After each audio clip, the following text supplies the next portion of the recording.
Bob Todd's Ohio State Buckeyes are the number 3 seed at the NCAA's Auburn Regional by virtue of winning their second straight Big Ten Tournament championship, their 4th regional appearance in 5 years. Jack Leggett's number 2 seed Clemson Tigers have been to the NCAA tournament every year since 1987 and have never missed a super regional. It's Clemson and Ohio State next on CSS.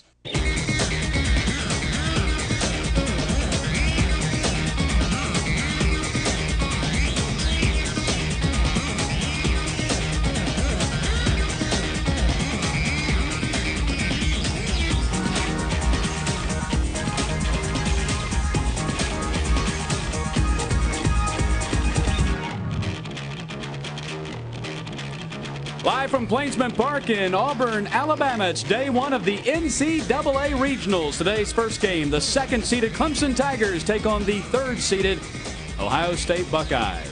And hello again, everybody. I'm Matt Stewart, joined by Andy Burcham. No matter what happens this weekend, Andy, chances are we're going to decide the Tigers championship. This regional is the unofficial Tigers regional. Yeah, 3 of the 4 mascots in this regional, except for Ohio State, are all Tigers, and the second matchup today is a Tigers versus Tigers matchup. Well, let's take a look at our schedule here on CSS. The first game getting ready to start right here, Ohio State and Clemson. In the nightcap, it's the top-seeded Auburn Tigers, the number 4 seed nationally, taking on the Ivy League champion Princeton Tigers. Now, Ohio State arrives by virtue of winning their Big Ten Conference Championship for the 2nd year in a row. They're led by their right fielder, Christian Snavely. Now, Snavely leads Ohio State in just about every offensive category, including batting average, doubles, homers, RBIs, runs, slugging percentage, walks, and on-base percentage. He is the offensive star for Ohio State. Now, the big stick for the Clemson Tigers is Michael Johnson, but he's drawn 63 walks this season. That man right there, Brad McCann, has made the opponent's pitchers pay for it. Yeah, first-year player out of Gulf Coast Community College, batting .351 on the year. Also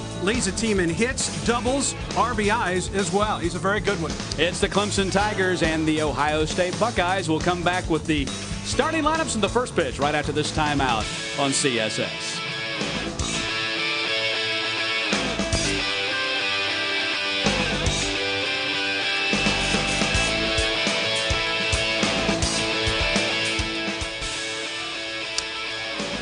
For just the 3rd time in Auburn's baseball history and the first time since 1999, the NCAA Baseball Regionals have returned to Plainsman Park this weekend.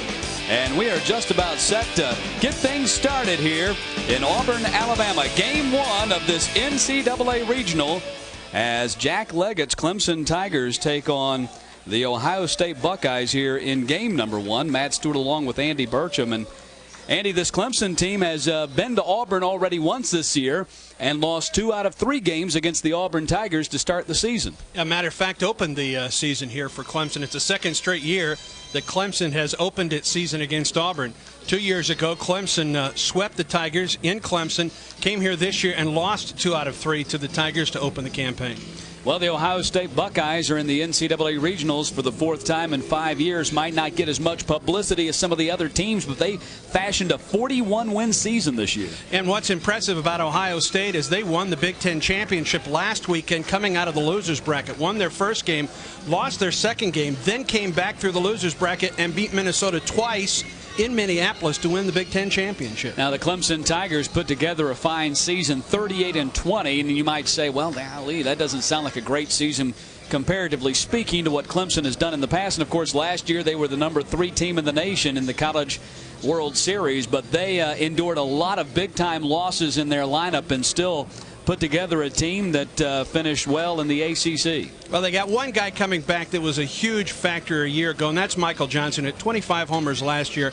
A second-round draft choice in the draft a year ago, decided to stay at Clemson and has been right in the middle of that lineup there. And, you know, Clemson is a team that normally is hosting a regional at this time of the season. A little bit different for the Clemson Tigers to be on the road, but they've been able to win on the road before. 1999, they won at Arkansas and then won the went to the Super Regional that season. In fact, the Clemson Tigers thought they might have a shot at hosting a regional. Auburn hosting this regional instead with a number 4 national seeding. That's the highest national seeding ever for Auburn. as they are coming off a 40-win season themselves. Yeah, Auburn really played a very, very tough schedule, and that Clemson series was kind of indicative of Auburn's non-conference schedule and included home and away series against Georgia Tech, which is in the NCAA tournament, a 3-game series at North Carolina, which is in the NCAA tournament, home and away against South Alabama, also in the NCAA tournament. Well, not a very big crowd here for this opening game of the NCAA Regionals. Of course, a Friday afternoon, and Clemson and Ohio State playing in this first game, but they're expecting a sellout for tonight's second game as the Auburn Tigers, the host team, will take on the Princeton Tigers at 7:30 Eastern. Of course, you'll see that right here on CSS as well. Let's take a look at the Clemson Tigers defensively. In left field is Jeff Horrigan. In center field, Kyle Frank. The right fielder is Zane Green. At first base, Michael Johnson. At second base, David Slevin. The shortstop is Russell Triplett. The third baseman is Brad McCann. The catcher is Steve Pisick. And on the mound for the Clemson Tigers in this opener is the right-hander Patrick Hogan. 55 1/3 innings pitched on the season. He's only given up 51 hits, and opponents only hitting .244 against him. He's been especially tough against left-handers. Lefties against Hogan only hitting .206 on the season. That's very unusual against a right-handed pitcher. Hogan, a junior out of Irmo High School in Columbia, South Carolina. Here's your batting order for the Ohio State Buckeyes. Leading off and playing second base is Drew Anderson. The center fielder is Mike Rabin. He bats second. Christian Snavely, the right fielder, bats third. You've already heard us talk about him. The DH is Steve Caravati. He will bat fourth. Paul Farinacci, the first baseman, will bat fifth. Cody Coffenbaugh, the left fielder, batting sixth. Derek Kinnear is the catcher. He's batting seventh. The shortstop is Brett Gerard. He will bat eighth. And Jedediah Stephen, the third baseman, will bat ninth. 77 degrees, only 41% humidity, almost California-like, with northwest winds at 9 miles per hour. And we'll call it partly sunny. Your umpiring crew, Terry Mann behind the plate. David Speaks at first base, Scott Graham at second base, and Jim Jackson is working third. Back to that weather. Hard to believe it's May 30th and it's 77 degrees in Auburn, Alabama, isn't it? We'll take it. If it was 15 degrees hotter, we would not have been surprised. Well, Drew Anderson will lead things off for Ohio State, batting .307 with 7 homers and 26 RBI.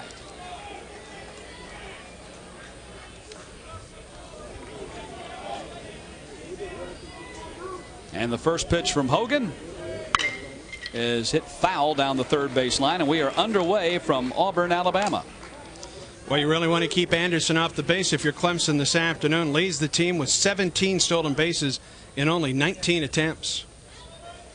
Anderson, a sophomore out of Brownsburg, Indiana. 0-1 pitch is in there for a strike, and Hogan's out in front 0-2. Started him off with the fastball in, then came in with the curveball and has Anderson set up. No balls, 2 strikes to Drew Anderson, the second baseman. 0-2 pitch, called strike 3. So it takes 3 pitches for Patrick Hogan to record his first strikeout, and there's 1 down to start this ballgame. Fastball, curveball, fastball, and watch the fastball here paint the outside corner. The catcher Pisick sets up, doesn't have to move the glove. Strikeout to open the ball game for Patrick Hogan. Brings up the center fielder Mike Rabin, currently riding a 7-game hitting streak at .300, 2 homers and 17 RBI. Hogan has opened this ball game with 4 consecutive strikes. Rabin, a junior out of Westchester, Ohio, and the 0-1 pitch, that's the first pitch to miss the strike zone, and it's 1-1.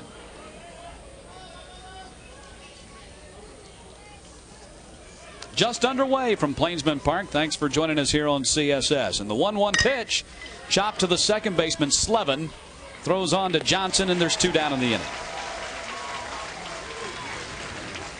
So a quick 2 outs for Patrick Hogan to start this ball game. Clemson team that is fielding very well on the season. .970 on the year for the Clemson Tigers. And here's the right fielder Christian Snavely at .344, 15 homers and 51 RBI. He leads the Buckeyes in all 3 categories. Snavely takes a pitch outside, and the count is 1-0. Snavely, a junior out of Defiance, Ohio. 1-0 pitch, missed outside, and it's 2-0. Hogan a little bit more careful, pitching to Snavely. Gone outside on the first 2 pitches of Snavely, who's laid off both. 2-0 pitch. Hit foul, and it's 2-1 to Snavely. Hogan has alternated from starting and relief during his career at Clemson University. In fact, made 5 relief appearances in last year's NCAA tournament for the Tigers. But moved into the starting rotation late this year. Struck out a career-high 10 batters in an 8-inning performance against Duke back on May 5th as Snavely swings and misses, and the count's 2-2. Yeah, it's just the 5th, make that the 6th start of the season for Hogan. He's shown great versatility in his career at Clemson.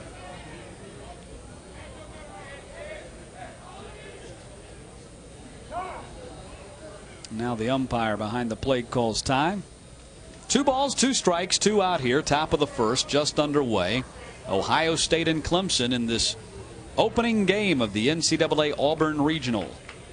15 other regionals starting today around the nation as well. And the 2-2 pitch missed inside. It now goes full, 3-2. It came inside with the off-speed delivery and goes full now on Snavely. Winner of this regional will advance to play the winner of the Nebraska regional. And the 3-2 pitch. Called strike 3. Second strikeout of the inning for Patrick Hogan. And Ohio State is done in the top of the first. We played half an inning. Ohio State scoreless. And Clemson coming to bat.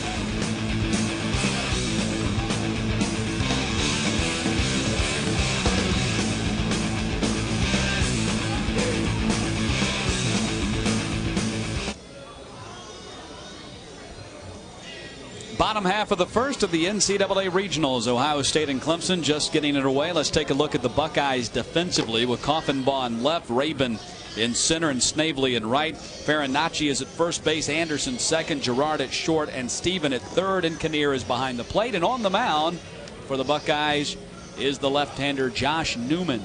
3.78 earned run average, 7-5 on the season. And this will be his 14th start. He does have 7 complete games on the year. Would not be starting this game if not for Scott Lewis, who is the Big Ten Pitcher of the Year, but blew out his elbow. As a matter of fact, had surgery in Birmingham, Alabama yesterday. Lewis, just an outstanding prospect, but hurt his elbow very late in the season, and as a result, Josh Newman gets the start. Interesting comment Bob Todd made yesterday about Josh Newman. Although they do not have Lewis, Newman was recruited to be a #1 pitcher at Ohio State. Well, he gets that opportunity this weekend for Ohio State, a junior out of Wheelersburg, Ohio. And here's a look at the Clemson batting order with Evans, Triplett, Johnson, and McCann in the top 4. Slevin, Frank, Horrigan, Green, and Pyzik to round out the batting order for Jack Leggett's ball club. And here's Garrick Evans, who's been swinging the hot bat for the Clemson Tigers over the last 7 games. You see his numbers on the season now at .325, 2 homers, and 14 RBI. And the first pitch misses, and the count is 1-0. 6'2", 200 pounds from Lake Braddock High School in Burke, Virginia. Good size for a leadoff hitter for Clemson. 1-0 pitch off the plate, and it's 2-0. As I mentioned, last 5 games, 9 for 16, hitting .563. He started the season well with 7 hits in the season opening 3-game series at Auburn way back in February. Newman trying to go on the outside corner, hasn't gotten the call from the home plate umpire Terry Mann, and Evans quickly ahead 3-0. 3-0 from Newman. That's in there for a strike, and the count is 3-1. Something off of the 3-0 pitch to get it inside, or get it on the plate. Evans is the second cousin of Major League outfielder Rondell White. 3-1 pitch, fouled back. Just one of many Major League connections we'll see here at the Auburn Regional this weekend. Jack Leggett, his 10th season with the Clemson Tigers, has already taken them to 4 College World Series, including last year. And the 3-2 pitch struck him out. Nice job by Newman to come all the way back from 3-0. Off-speed pitch on 3-0 on the inside corner. Then came in with 2 straight fastballs, a foul pitch, and then the fastball right there on the outer third. And Evans couldn't catch up. Well, that'll bring up the shortstop, Russell Triplett. At 336, 7 homers and 32 RBI. Acted as if he would bunt. Pulled it back, and the count is 1-0. That Triplett's a fairly accomplished bunter. Has reached on bunts 8 times this season out of 13 attempts. He grounds that one towards the hole. Gerard comes up with it and throws, and Triplett beats it out. Infield hit for Russell Triplett. Brett Gerard did everything he could to make that play happen. It's a great play. He gets up quickly, gets rid of the ball, but Triplett's just got too much speed. As you look at the backhand grab, watch him get rid of it in a hurry. And a good play by Farinacci at first base. But Triplett sliding across the bag, just beating the throw. It's an infield single for Russell Triplett. Well, here comes the big-time ball player in the Clemson order, the first baseman, Michael Johnson. He's at 346 on the season. 12 homers and 49 RBI. And the first pitch to Johnson missed outside. Outstanding prospect. 6'2", 215. He's a big one out of Georgetown High School in Georgetown, South Carolina. Just 2 home runs shy of the Clemson career record. 1-0 pitch. Breaking ball missed outside. 2-0, and passed up the temptation of the Major League draft last year. Was a 2nd-round pick of the Padres last year, and with so many ball players graduating or being drafted out of the program last year, had the opportunity to join them, but came back for his senior season. 2-0 pitch, not coming. They've got him picked off. It's going to be a balk. It's going to be a balk as they tag him out, but Newman stepped towards home rather than to first, and the home plate umpire, Terry Mann, called it. Triplett will go to second base, and Bob Todd will come out to argue with the home plate umpire, Terry Mann. But I think if we get a look at the replay, you're going to see that that Newman actually did step closer to the plate than he did to first. Here you go. Take a look up, and yeah. Well, he really didn't step anywhere. It looked like he just came down with his foot. Terry Mann immediately made the call, and he is catching an earful from Bob Todd. Dad, what do you think?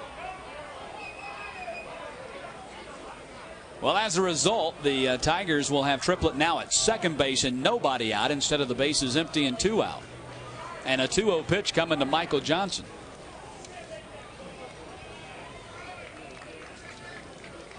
Todd has his say for at least the moment, although I'm sure he'll still be speaking from the dugout. Pitch hits the inside corner for a strike, and it's 2-1. I came inside with an off-speed delivery to Johnson. Boy, I watched him during batting practice, and I would say he hit 2/3 of his BP out of Plainsman Park and pulled every one of them. Dangerous to pitch him inside. Here's the 2-1 pitch, and that is hit into the gap in right center field, and nobody gets it. And the Tigers will have runners at the corners, as Triplett at second base had to wait and see if that ball was going to be caught, so he doesn't score. So Clemson with runners at the corners and 1 out here in the first. This one left the bat. I thought it might get to the wall, but I think the wind knocked it down a little bit. A good job by the right fielder Snavely to get over and cut this one off. As you mentioned, Matt, Triplett had to hold up at second base to make sure that the ball wasn't caught. Runners now at the corner. Yeah, it looked pretty majestic when it left the bat, but it seemed to get caught up in the wind out there in right center field. As it is, Clemson has runners at the corners and 1 out for Brad McCann. Hitting .351 with 9 homers and 66 RBI on the season. And he's had a fine season for him after transferring into the program. Breaking ball missed the corner, and the count is 1-0. He originally signed with the University of Georgia when Ron Polk was there, and then when Ron Polk left for Mississippi State, he elected not to go to Georgia. Yeah, his father Howie had played for Ron Polk at Mississippi State, and actually had coached at Georgia at one point. Swing and a miss, and the count is 1-1. His brother Brian is in the Atlanta Braves organization right now, playing for the Rome Braves at single A after being chosen in the 2nd round last year. Especially tough with runners in scoring position, hitting .394 on the year. 1-1 is hit off the bat, into the bat. Count goes 1-2 to McCann. Challenging with a fastball up and in, swing and a miss, and then went down and away with the off-speed pitch, and McCann cue balled it into foul territory. 1 ball, 2 strikes, 1 out. Runners at the corners for the Clemson Tigers. Bottom of the first in a scoreless ball game. McCann trying to change that. And the 1-2 pitch sailed on Newman, and it's now 2-2.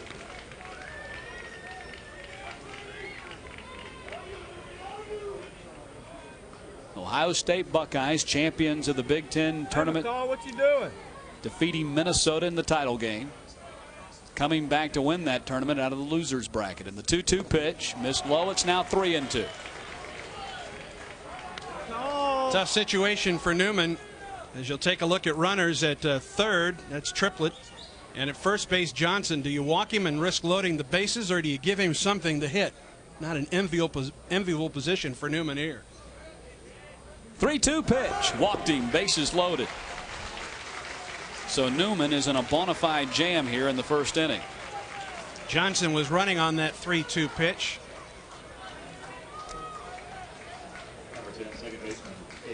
Brings up the second baseman, David Slevin. Slevin, a senior out of Port St. Lucie, Florida. And now the Buckeyes pitching coach will pay a visit to the mound. Pat Bankston out there to talk with Josh Newman, who has worked himself into quite a fix here in the first. 1 out single to Triplett. Then, after he had picked him off, balked, allowing him to reach second instead of recording the out. Then Johnson followed with a deep single in the right center field to put runners at the corners. Then he walked McCann, and the bases are loaded. As a team, Clemson hitting .328 on the season with the bases loaded.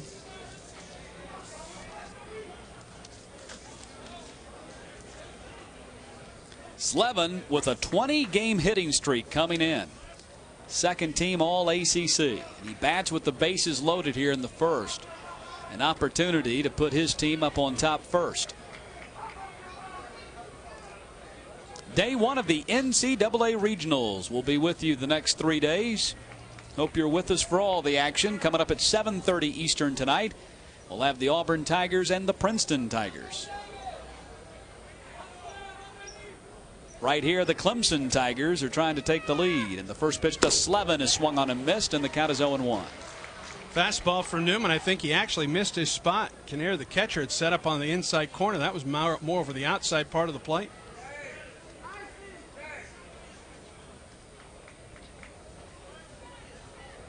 Newman at the belt. And the 0-1 pitch.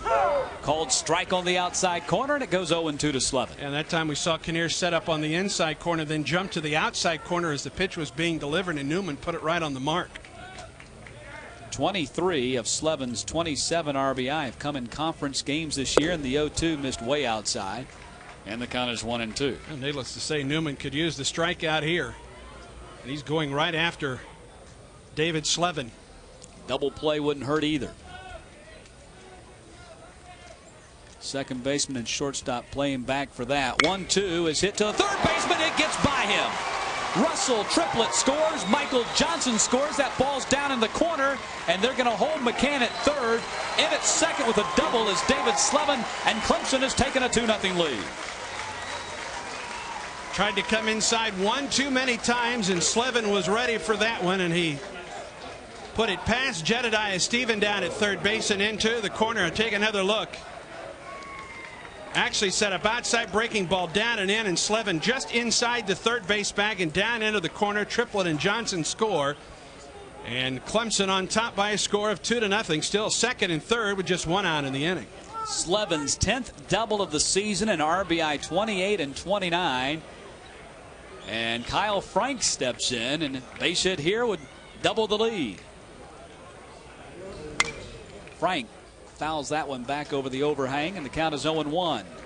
Frank at .323 on the season, 8 homers and 46 RBI.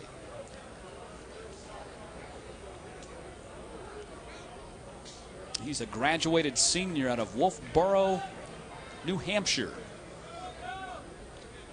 Graduated earlier this month with a degree in computer information systems. Fouled back, and he's behind in the count, 0-2. Well, Newman was able to get ahead of Slevin 0-2 through 1 out of the strike zone, and then Slevin doubled down into the corner. First base open. They can be careful with Frank if they choose. So far, they've gone right after it. Frank's been a tough one to strike out during his career. He struck out 28 times in 223 at-bats this season, only 23 times the year before. And he skies that one to center field. Rabin is there. That should be deep enough to score Johnson or make that McCann. Here comes the throw to the plate, and McCann is going to be in there sliding. Sacrifice fly makes it 3-0 Clemson. And for Kyle Frank, his 47th run batted into the season. You can see that the wind really is knocking the ball down out to center.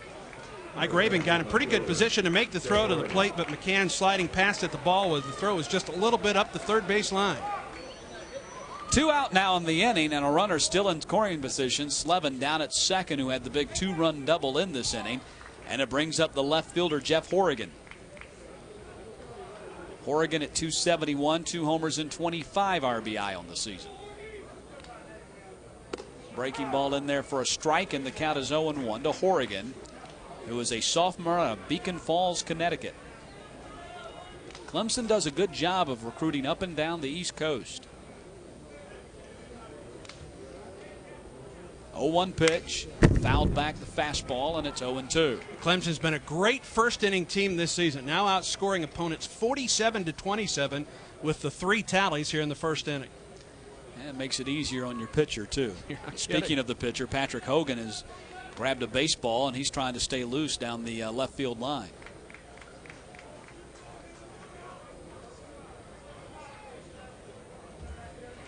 Slevin's down at second.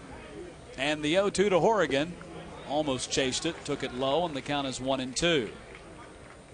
3 runs in for the Clemson Tigers here in the bottom half of the first, with 3 hits and a walk, and a balk thrown in as well. How the inning might have been different had Newman not balked. The 1-2 pitch. Fly ball right field. Snavely takes it, and the inning is finally over, but not before Clemson scores 3 times on 3 hits. The big 2-run double by David Slevin. We've completed 1, with Clemson leading Ohio State 3-0.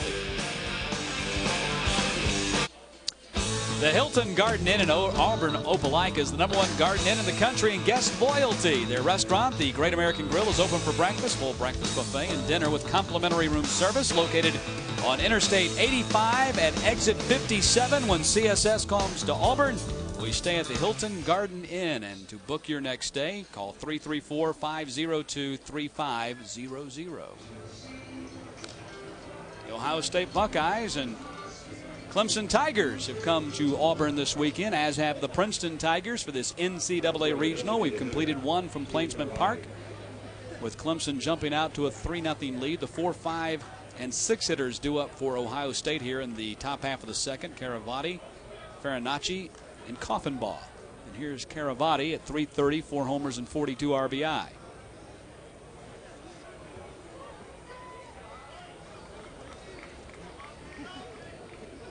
Patrick Hogan sailed through the first and starts the second with a strike.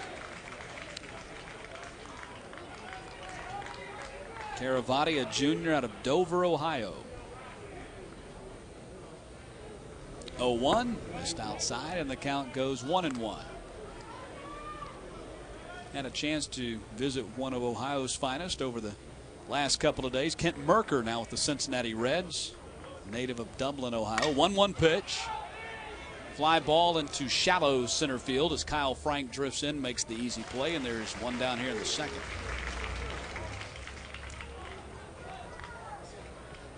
Kent Merker back in his home state of Ohio, pitching for the Cincinnati Reds 3 years after a harrowing brain hemorrhage. Not only nearly ended his career but his life, but he's back in baseball and doing well. Here's Paul Farinacci at 295, 7 homers and 33 RBI on the season. Took a pitch outside, and the count is 1-0.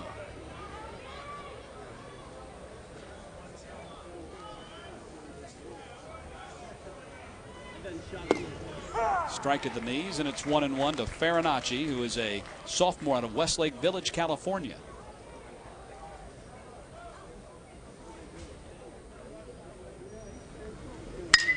One is lined down the line in right field, but foul, and the count is 1-2.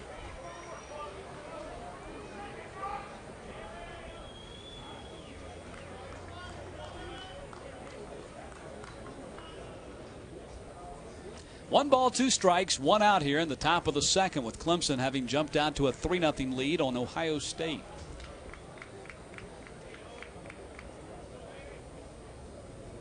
And the 1-2 pitch popped him up. Pyzik looking for it. Nearly trips over his helmet and does. But stays with it and makes the play. You could see that coming. The helmet was lying right there at his feet and he tripped over it, but Pyzik stayed with it. And there's 2 down here in the second. Stick around immediately following this ball game. We'll have Sports Unlimited. Nick Cellini will be back in our studios in Atlanta, guest hosting for me tonight. And our guest tonight will be Pittsburgh Steelers fullback Veron Haynes out of the University of Georgia. That's coming up tonight, right after this ball game here on CSS, your source for Southeast sports. Coffenbaugh takes a pitch off the corner, and the count is 1-0.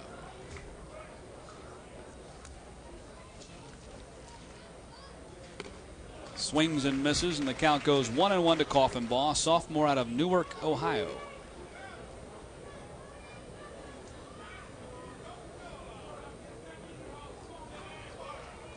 One from Hogan. Ground ball to Slevin. Slevin, easy play for him. 6 up, 6 down, go Ohio State to start this ball game. We go to the bottom of the second with Clemson leading 3-0.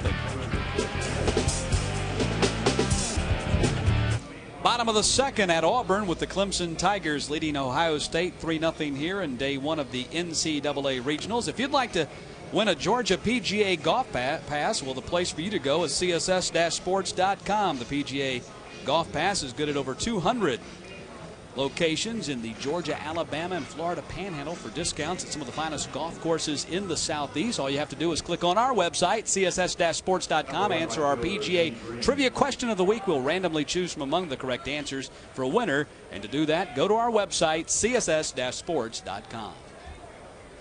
Zane Green will lead things off for Clemson here in the bottom of the second.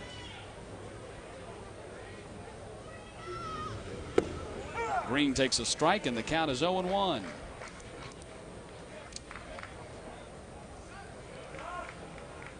Green at .314, no homers and 12 RBI. That's a strike at the knees, and it's 0-2 to Zane Green. Green, a junior out of Lake Park, Georgia, just north of the Florida State line, hits that a soft liner to the shortstop Gerard, who makes the easy play, and there's 1 down here in the second. Had Green out on his front foot on the 0-2 pitch, and just the easy line drive to the shortstop for Ohio State. Newman thrilled to get that first out so early in the inning. Yeah, he had a rough first, that's for sure. 3 runs, 3 hits, and here's Steve Pyzik, .291, 1 homer and 12 RBI for Pyzik. He's a senior out of Mount Airy, Maryland. Takes a pitch high and away, and the count is 1-0 to Pyzik.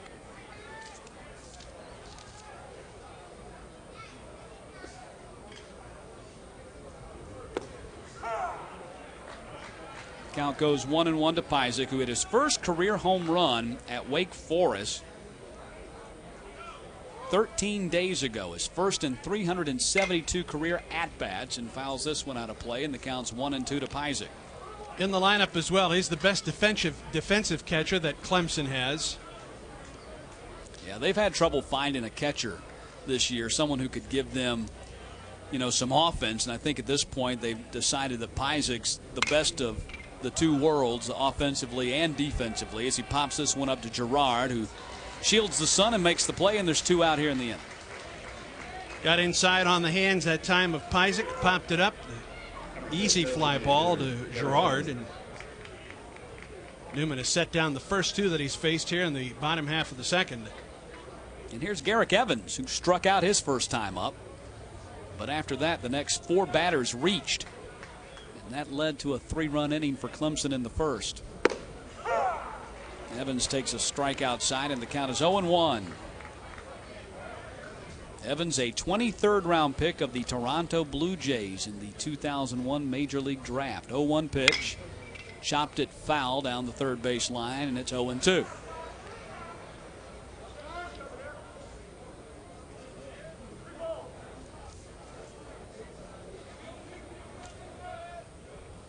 This is Clemson's 29th trip to the NCAA Regionals, dating back to 1947. And the 0-2 pitch off the corner, and it's 1-2.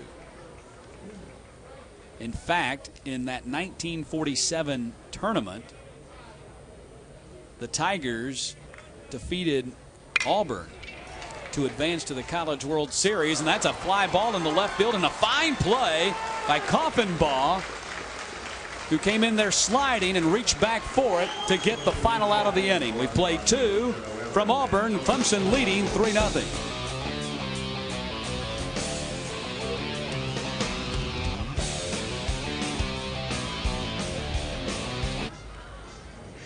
War Eagle, the Beard Eaves Coliseum here on the Auburn University campus, site of this 2003 NCAA Regional, just the 3rd time the NCAA Regional's been held here at Plainsman Park, the last in 1999. Today's first game in this regional as the Clemson Tigers leading the Ohio State Buckeyes 3-0 as we go to the top half of the 3rd. Patrick Hogan has been dominating in the first 2 innings. Not a hard hit ball yet by Ohio State, which probably hasn't had a lot of time to prepare for Clemson. Hasn't probably been able to get a whole lot of tape on Clemson. And Bob Todd's ball club right now having to change on the fly, make some adjustments here against hard-throwing right-hander Patrick Hogan. Derek Kinnear will lead things off for Ohio State here in the top half of the 3rd. Hogan has set the Buckeyes 6 up and 6 down, and here's Kinnear at 307, 5 homers and 38 RBI. The first pitch to him is chopped foul, and the count is 0-1. Just to make sure we've got our Clemson history correct. I said in 1947 they beat Auburn and went to the College World Series. That's not exactly true. They beat Auburn, they beat Alabama in the regional, but then they had to go play a Yale team that had a guy named George Bush on it. Who? And they lost to Yale. So they didn't reach the College World Series until 1958, just to make sure our Clemson historians are not offended. A ground ball hit to the shortstop triplet, and there's one down here in the 3rd. It was the first George Bush, by the way, playing for the Yale team.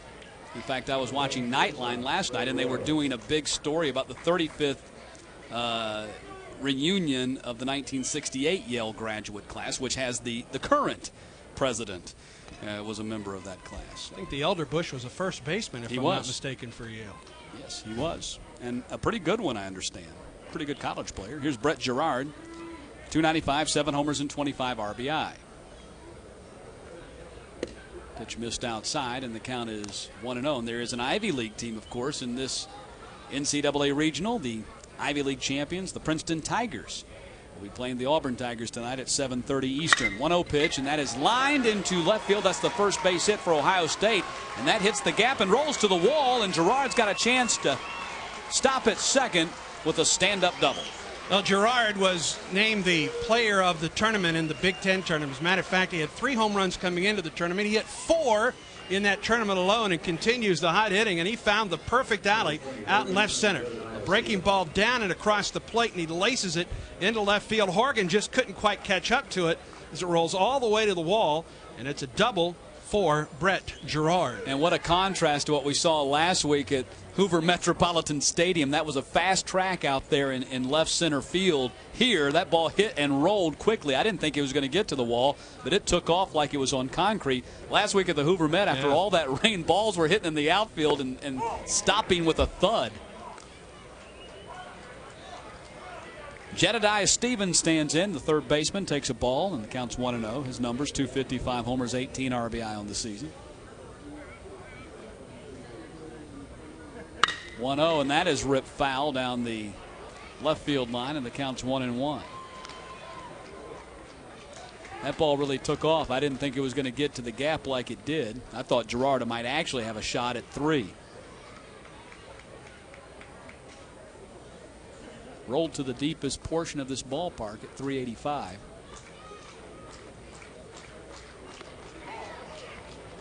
Count goes 2-1 to Jedediah Stevens. Girard's down at second with the Buckeyes' first hit of the afternoon.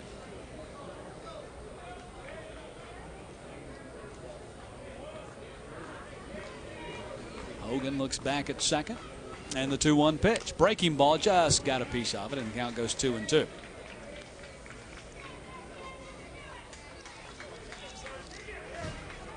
Pretty sharp breaker there from Hogan, and Steven did a good job just to get a piece of that one. Wonder if we'll see that on 2-2 here. Looks at his catcher, Pyzik. And the 2-2 pitch. Missed outside. Ball bounces away from Pyzik. That's going to be a wild pitch, allowing Girard to reach third. So the Buckeyes have a man 90 feet from the plate. 8th wild pitch of the year for Patrick Hogan. So you see Pyzik moving to his right, just trying to get in front of this one. That had a lot of break to it. Not a whole lot that Pyzik could do there. So the count now 3-2 to Steven, and Girard's now at third. Clemson leading 3-0 here in the top half of the third. And the 3-2 pitch. Popped him up. Let's see if it stays in play. Pyzik, now Johnson, the first baseman, will take it. And there's 2 out in the innings. That's a big out for Clemson and Patrick Hogan. Yeah, an opportunity there with a fly ball to the outfield to get a run home following the wild pitch. But we saw Hogan make another very good pitch and a pop-up on the infield by Steven. And it will take something with 2 outs now from the top of the order. Drew Anderson struck out looking to start this ball game on 3 pitches. He bats with a man at third and 2 out.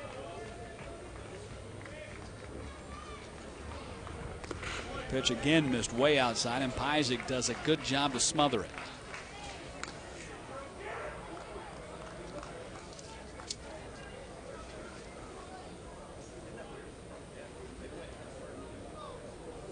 Anderson had a 10-game hitting streak earlier in the season. Leads the Buckeyes with 7 3-hit games. 1-0 pitch, went after pitch high and pops it up. Let's see if it stays in play, and does not.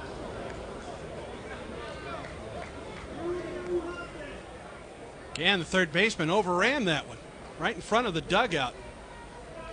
I kind of lost it. Did it fall in? Fell right behind him.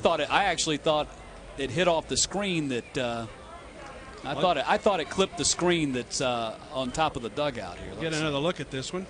Let's see here. Yeah.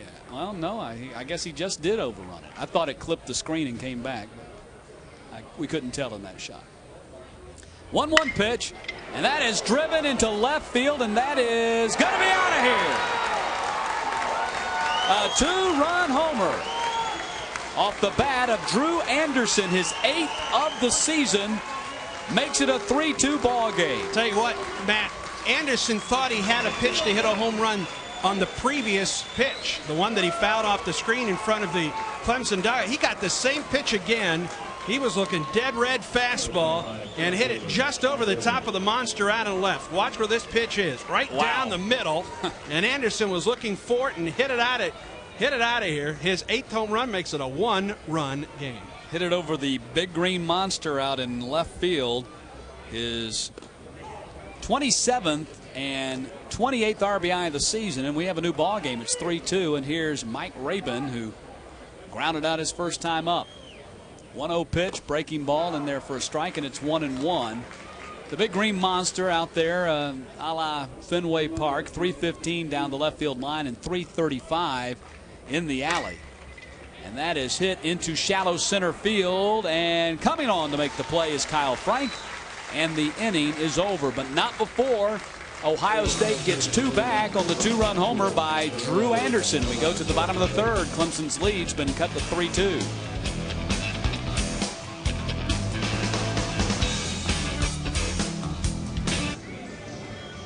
Bottom of the third at Clemson, with the Tigers leading Ohio State, but the Buckeyes have pulled to within a run here at Plainsman Park in Auburn, Alabama. And we've got more NCAA regional action for you tonight. Our second game has the Auburn Tigers taking on the Princeton Tigers, and we'll have that at 7:30 Eastern. Sports Unlimited will air between games, so stick around for that with Farron Haynes, the guest. And then Princeton and Auburn tonight at 7:30 Eastern as this Tigers regional continues. We have the Clemson Tigers in the first game, the Princeton Tigers and Auburn Tigers in game number 2. Here's Russell Triplett to lead things off in the third. He singled and scored his first time up. Takes a strike, and the count is 0-1.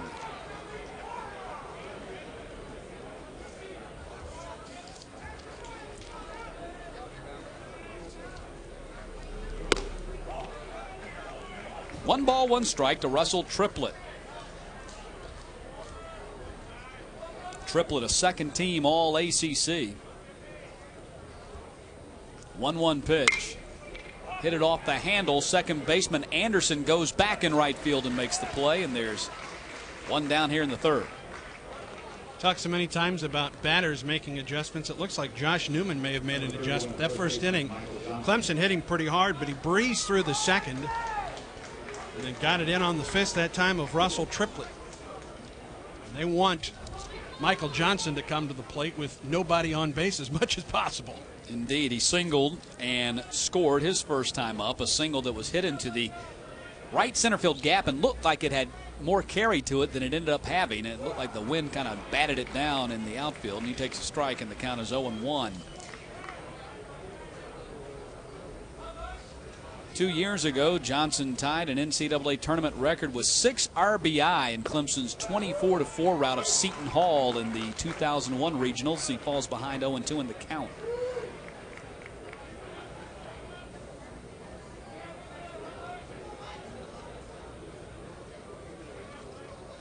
The 0-2 pitch. Missed outside and away, and count 1-2. 9 career NCAA regional homers. 9 of his 58 have come in NCAA regionals. And the 1-2 pitch. Again missed outside, and the count 2-2. Tell you what, it just illustrates that he's clutch in the regular season, the ACC tournament, and the NCAA tournament as well. His production doesn't drop off when it comes to postseason. 2-2, and he yanks this one high into right field. Snavely drifting back, and making the play at the track. And he got around on that thing and hit it a mile high, and Snavely battled with the wind and finally made the play. Looked like something off speed on the inside corner, and Johnson was still strong enough to hit it a mile high, and it still carried to the warning track out and right. And here's the third baseman, Brad McCann, who walked and scored his first time up. Tell you what, if you're Ohio State coach Bob Todd, you want to see Newman come right out and do this after your team gets two runs in the top of the inning, come back and try and retire Clemson in order in the bottom of the inning. 1-0 pitch. Missed outside. It's 2-0. In fact, Brad McCann is very familiar with Josh Newman. Played against him in last summer's Cape Cod League. Popped him up this time. Second baseman Anderson, easy play for him, and the inning is over. Tell you what, you got Johnson and McCann both with off-speed pitches. We have completed 3. Clemson leading 3-2.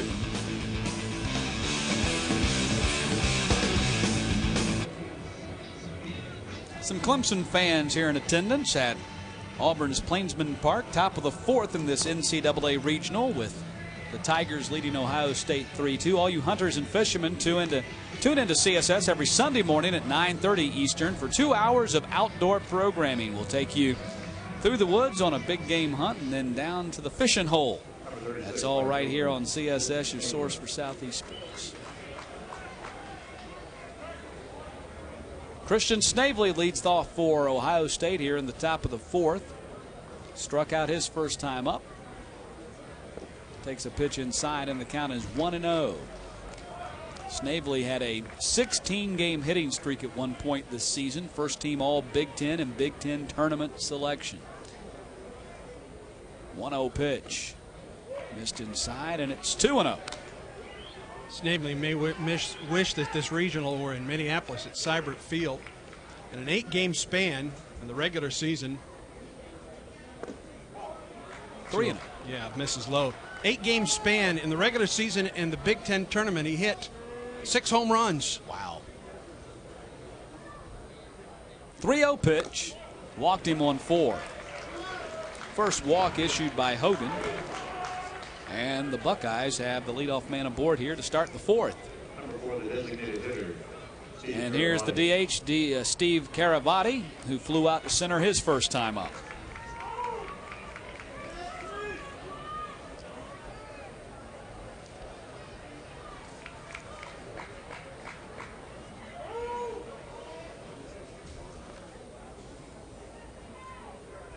Caravati fouls that one off the end of his bat, and the count is 0-1. Buckeyes won 41 games during the regular season, finished 20-12 in the Big Ten. And it marked the third time in the last 5 seasons under Bob Todd they've won at least 40 games. And this is their 16th appearance in the NCAA tournament. Bob Todd has taken them to 10 of those 16 appearances. The 0-1 from Hogan with the runner going, fouled it off. Run was on, and Caravati just trying to protect the runner there. Caravati had a great Big Ten tournament. 13 runs batted in a 5-game span. Included in that, he hit back-to-back 3-run homers in the 3rd and 4th inning against Penn State during the tournament. They hit 11 homers in the Big Ten tournament and scored 40 runs in their last 3 games.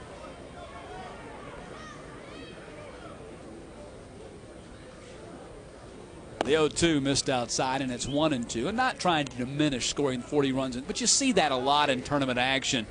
You know, the first 2 games of the tournament, you have these tight 1-run pitchers duels, and then you get into game 3 and 4, and you know you have 15-5, 17-7 kind of games. Well, we saw that at the SEC tournament last weekend on CSS. Those elimination games can produce some softball-type scores. In particular, that LSU-Mississippi State game on Saturday night where LSU had a 9-0 lead after 2 innings. Pitch missed high, and it's now 3-2 to Caravati. Yeah, there wasn't a lot of drama after the first inning of that one, was there? No. I think it was 6-0 before the first out was recorded. I said 3-2. I believe it's 2-2. 2 balls, 2 strikes. Still nobody out here in the 4th. And there's a high fly ball left field. Horrigan back at the wall, and that thing is gone. A 2-run homer for Steve Caravati. And Ohio State has a 4-3 lead. You know, the home runs keep coming for the Buckeyes. We just talked about the home runs they hit in the Big Ten tournament, up and in. And Caravati, the only question was whether that was going to stay fair or not. Another look. Another groove shot right down the middle, and Caravati knew it when he hit it. 5th homer of the season, RBI 43 and 44. Ohio State suddenly falling in love with that short left field wall here at Plainsman Park. A leadoff walk to Snavely, and then a mistake pitch on 2-2, and Caravati took full advantage. 44 runs batted in now for Caravati. They have some activity down in the Clemson bullpen. Out of our view. Yep. Kevin O'Sullivan, the pitching coach, out there to talk with Patrick Hogan. The home bullpen here at Auburn is behind the monster. They might want to look for that ball that Caravati just hit out there. They can use that to warm up. Or the one that Anderson hit out there. There's a couple. And here's Farinacci, who popped up to the catcher his first time up. Pitch missed low and away, and the count is 0-1. So you've seen a tale of 2 different games here. Newman has set down 8 in a row since giving up the double to Clemson. Ohio State, conversely, their second time through the order, they seem to have found Hogan's rhythm and taken advantage of it. No question. They've hit the ball much harder second time through the order. 1-1, breaking ball strike on the outside corner, and the count is 1-2.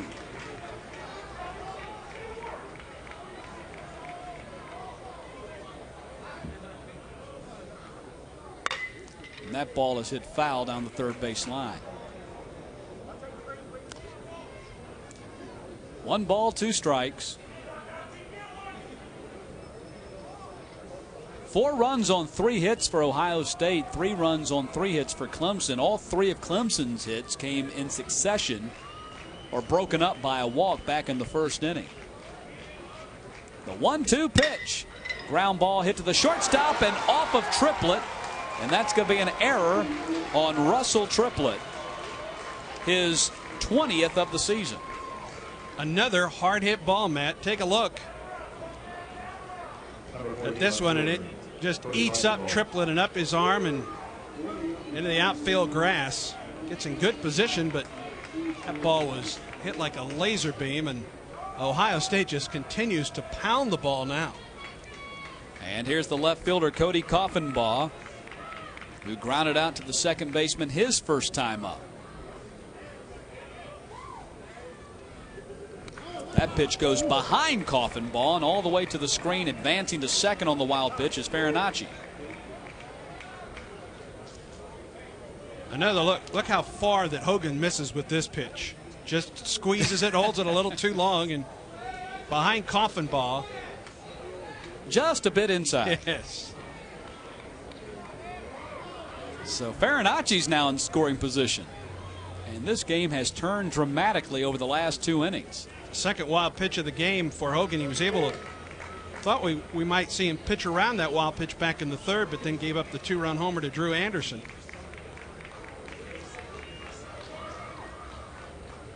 1-0 pitch. Popped him up, and the count's 1-1. It's out of play. Well, he got away with one there. Yeah, that was a breaking ball that was up. Coffenbaugh couldn't get on top of it and fouled it back. It was a fat pitch. There's been a couple of those. 2 of them have gone over the wall in left field. And the 1-1 pitch. Popped him up on the infield. Second baseman Slevin will take it. And there's 1 out here in the 4th. Well, if you're Bob Todd, you shake your head a little bit on that one. You at least want Coffenbaugh to hit it on the ground to the right side to get Farinacci to third. Pop up, and Farinacci's still down at second base now with 1 out. And here's the catcher, Derek Kinnear, who grounded out to the shortstop his first time up.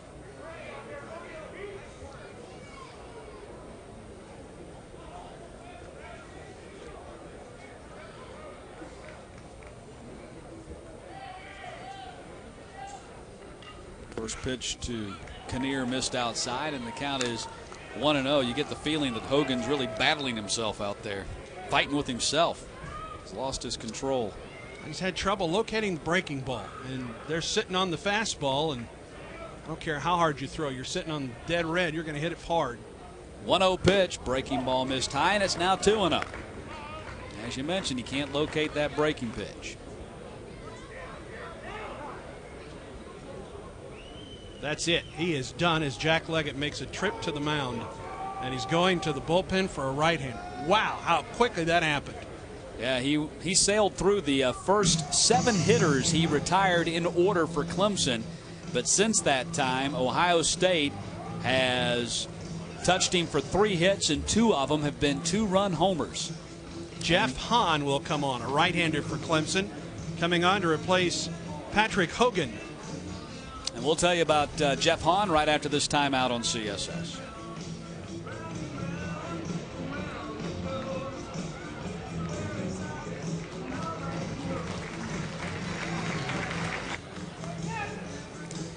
New pitcher for the Clemson Tigers is the sophomore right-hander Jeff Hahn out of Handley High School in Winchester, Virginia. 6'4", 220 pounds, an earned run average of 3.46, 5-6 on the season. This will be his 20th appearance and his 13th in relief. 54 2/3 innings on the year. 27 runs, 21 earned, 55 hits. He struck out 37, walked 18. It's a good ground ball pitcher. As a matter of fact, he's thrown 153 ground ball outs and only 48 fly ball outs in his career at Clemson. Well, he comes in with a runner down at second, Farinacci, who reached on the error. Not Patrick Hogan's fault, but he's at second nonetheless, and he remains Hogan's responsibility.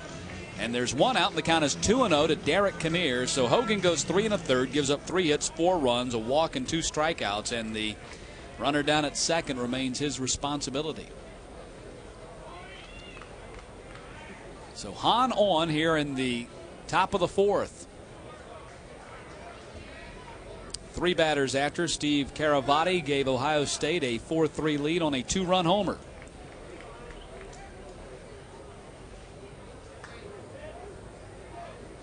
And the 2-0 pitch.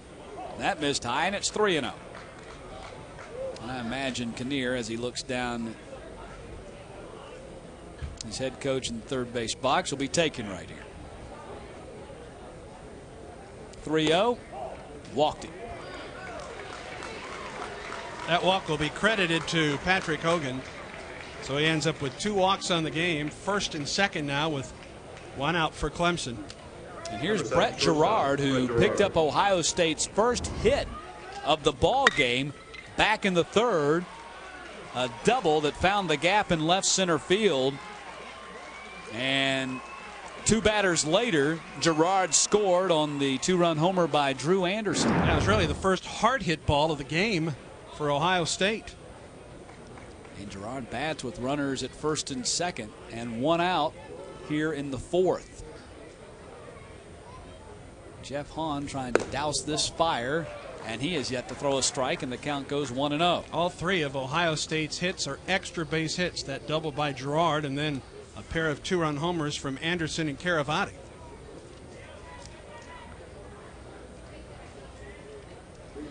One-0. That's a strike on the outside corner, and it's 1-1. First strike that Hahn has thrown. Girard was a 50th round pick of the Minnesota Twins in the 2000 draft. 1-1 pitch.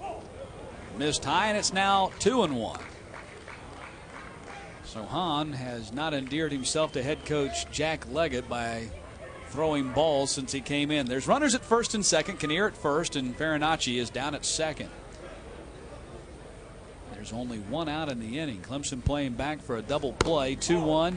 Missed outside. It's 3-1. He's 1 bad pitch away from loading the bases. Well, the fastball has been up. He's been unable to keep his pitches low so far. And now Girard can just look for something to drive here on 3-1. 3-1 pitch, and that is hit into left field. The play is going to be made by Horrigan on a line drive right at him, and there's 2 out in the inning. Left fielder normally wouldn't be there, but with the big wall out there and just 315 down the left field line, you can afford to play your left fielder in a little bit, and Horrigan was right there to make the catch on a pretty hard hit ball by Girard. Well, here's the third baseman, Jedediah Stephen, who popped up to the first baseman in foul territory his first time up. He bats with runners at first and second, now 2 out in the inning. Tried to check his swing and couldn't, and the count is 0-1.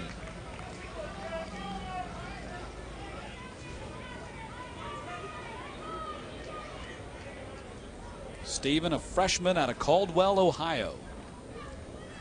And the 0-1 pitch missed outside, and it's 1-1.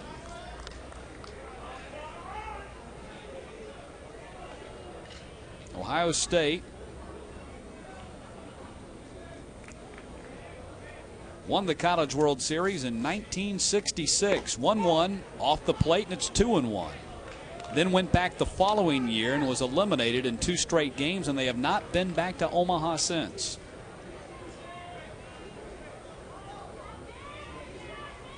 Trying to get there this year by way of Auburn, Alabama. 2-1 pitch. That's a strike on the outside corner, and the count is 2-2. Of course, now the process to get the Omaha is a little bit more difficult. Not only do you have to win a regional, then you have to win a super regional next weekend. 2-2 pitch.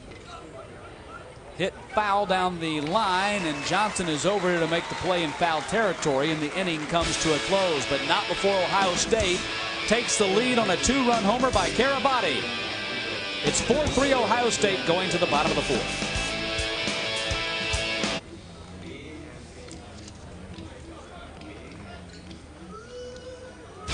Bottom of the 4th at the NCAA Regional in Auburn, Alabama, with Ohio State leading Clemson 4-3. We are live at Plainsman Park. Matt Stewart along with Andy Burcham, and thanks for joining us here on CSS. We've got a full weekend of action.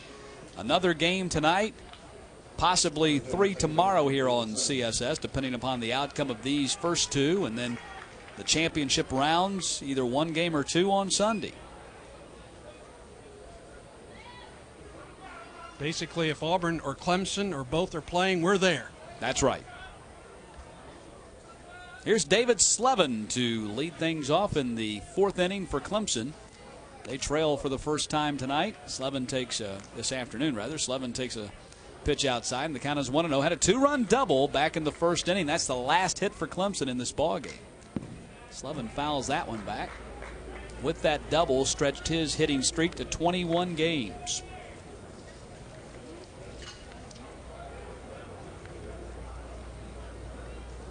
Slevin batting in the number 5 spot for Clemson today. He's hitting every spot in the order except the 3 and 4 spots this season. 1-1 pitch. Low and away, and the count goes 2-1 to Slevin.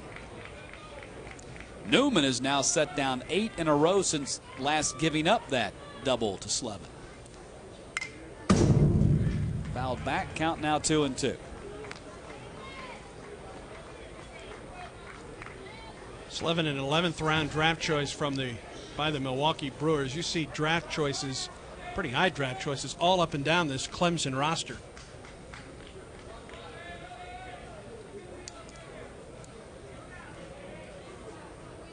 2-2 pitch. Struck him out. Nice change of pace, and that is the second strikeout for Newman. Watch him take something off of this one. He came in and far enough in, and watch him take enough. Just a straight change for Slevin, way out in front of that one. And we have seen Newman since giving up that double to Slevin down the third base line. All of a sudden, he is starting to mix up his pitches very well and has done a great job of keeping Clemson off balance. Indeed, he has done that. 9 in a row set down now for Newman. And here's Kyle Frank, who had a sacrifice fly his first time up. Takes a strike right down the heart of the plate, and the count is 0-1. Madison. Hey, Madison.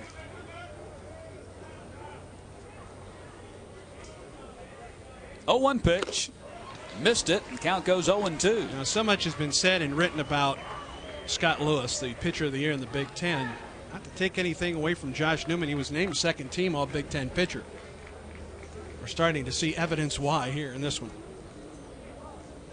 He didn't look good in the first, but he has really settled down. Second team All Big Ten. Won the championship game of the Big Ten tournament. 0-2 pitch. They thought about trying to get him to chase one outside, and he wasn't buying, and the count goes 1-2. Had a shutout earlier in the season against Purdue.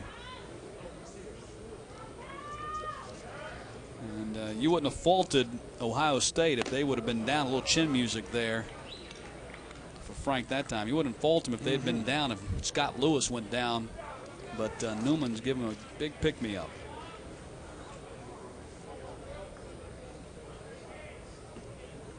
Two-two pitch.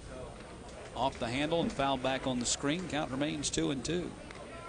Clemson in the NCAA tournament now. Every year since 1987, 17 consecutive regionals. Third longest streak in the country behind Miami of Florida's 31 and Florida State's 26. And that is hit deep to right field and off the light pole.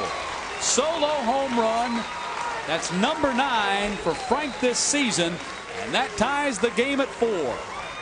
A fastball right down the middle for Kyle Frank. A home run deep to right off of the pole out there, and a little surprised that on that 2-2 pitch we didn't see Ohio State go to the off-speed pitch. That's down the middle, and that's BP right there, friends, for Kyle Frank. Well, Newman had set down 9 in a row until that home run right there, and that makes it a 4-4 game. And here's Jeff Horrigan. That's the third home run of this ball game, and we are just in the bottom of the 4th. 0-1 pitch. Check swing fouled out of play. Count now goes 0-2 to Jeff Horrigan, who flew out to right his first time up. There's Kyle Frank. 49th RBI of the season. 48th RBI of the season. 0-2 pitch. Fastball missed high and away, and it's 1-2. So Frank's now driven in 2 of the Tigers' 4 runs. The 1-2 to Horrigan. Golfs it out into center field. Rabin comes in, makes the play, and there's 2 out in the inning.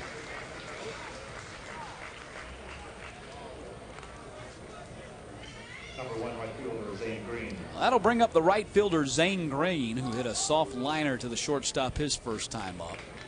He had an incredible, in fact, his career is kind of incredible. He's hit 6 home runs in his collegiate career, and all of them came in a 10-game span of the NCAA tournament a year ago. Swings and misses that one, and the count is 0-1. Put it together at the right time, didn't he? I'd say so. He's played 151 games in his career, and he's hit all of his homers in a 10-game stretch. 0-1, fouled back, and it's 0-2. Newman has gotten ahead of each hitter in this inning, 0-2. The one he'd like to have back is he went to 2-2 with Kyle Frank and then threw a fastball that Frank hit out of here to right. That one tied the game at 4. 4-4 in the fourth.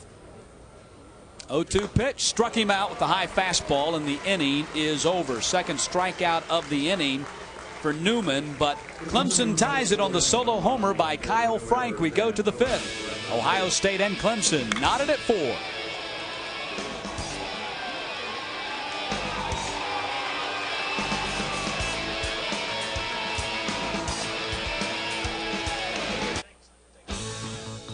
The Hilton Garden Inn in Auburn, Opelika is the #1 garden inn in the country in guest loyalty. Their restaurant, the Great American Grill, is open for breakfast and dinner with complimentary room service. Located in Interstate 85 and exit 57. CSS stays at the Hilton Garden Inn. To book your next stay, 334-502-3500. Drew Anderson will lead things off to start the 5th. Back in the 3rd. Boom. 2-run homer that cut Clemson's lead to 3-2. And started the slippery slope slide out of the ball game for Patrick Hogan. NCAA tournament scores. We'll work in some scores throughout the inning. Down in Houston at the Rice Regional, Alabama, the #2 seed, leading Houston 5-3 in the bottom half of the 4th. First pitch to Anderson is a strike, and the count is 0-1. Arkansas, which closed its season last year at Clemson in the Super Regional, tied with Lamar in the bottom half of the 8th. And they're a team that lost 13 of 17 down the stretch, but they got into the tournament. But, you know, they did the kind of similar thing last year when they were the 8th seed in the SEC tournament, then made a strong run to the Super Regional. 1-1 from Hahn. Outside, it's 2-1. South Carolina, I think, thought that they would be hosting this weekend. They're on the road, but on top of East Carolina, 4-0 in the bottom of the 4th. They're playing in Atlanta this weekend. 2-1.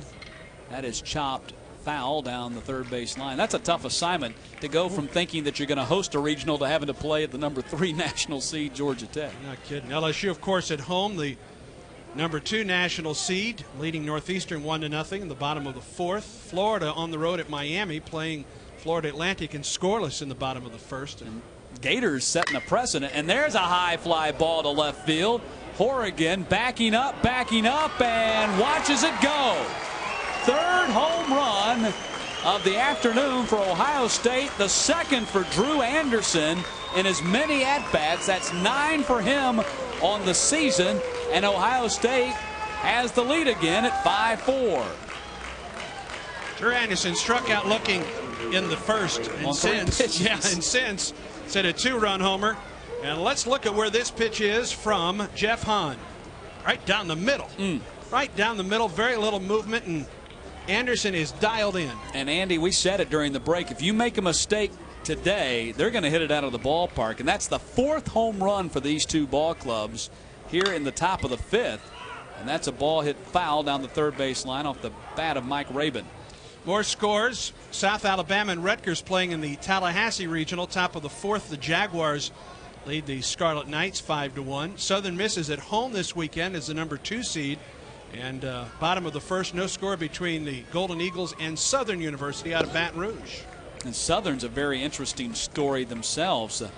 43-5 on the season, but I don't think they've played since May 5th. They've been off nearly a month since the end of their conference tournament. As you take a look at Drew Anderson, who's already hit 2 home runs in this ball game.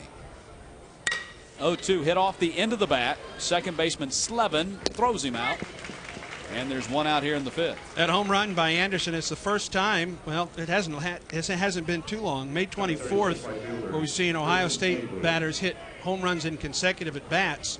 Steve Caravati, who has a chance to do that perhaps in this inning. He had a 2-run homer his last time up back on May 24th in the Big Ten Tournament championship game against Minnesota. Well, counting the Big Ten Tournament, they've now homered 14 times over the last week. Snavely hits that one out of play, and the count's 0-1. More scores. Rice and McNeese State top of the first. Scoreless. I said Alabama was playing at Rice. They're actually playing at Texas A&M. 0-1 pitch missed outside, and the count now 1-1. There's actually 3 regionals in the state of Texas, right? Texas A&M, which is College Station, University of Texas, and Rice. 1-1 pitch. Little nubber back to the mound. Hahn throws him out. 2 out in the inning. North Carolina and Missouri tied at 2 in the top of the 5th. Nebraska playing at home, leading Eastern Michigan. This is a football score, 14-9 in the bottom of the 8th. And VCU leading Western Carolina 2-0 in the top of the 5th. And here's Steve Caravati. He hit a 2-run homer back in the 4th, his last time up. That home run at the time gave Ohio State a 4-3 lead. He hits this one a slow roller to the shortstop Triplett, fields it on the run and throws him out, and the inning is over. But not before Ohio State reclaims the lead on the solo homer by Drew Anderson. We go to the bottom of the 5th with the Buckeyes leading 5-4.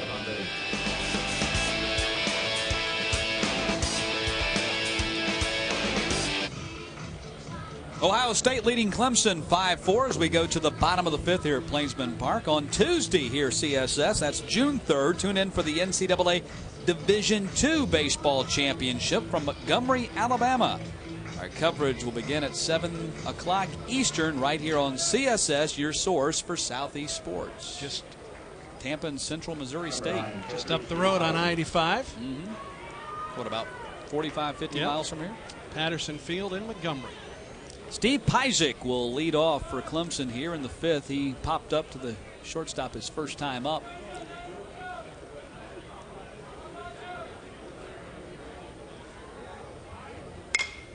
And that is hit foul down the right field line. We were interrupted by the home run by Anderson when you were going through the scores, and I had said that Florida, with a perhaps precedent-setting trip to the NCAA tournament, to the best of anybody's recollection.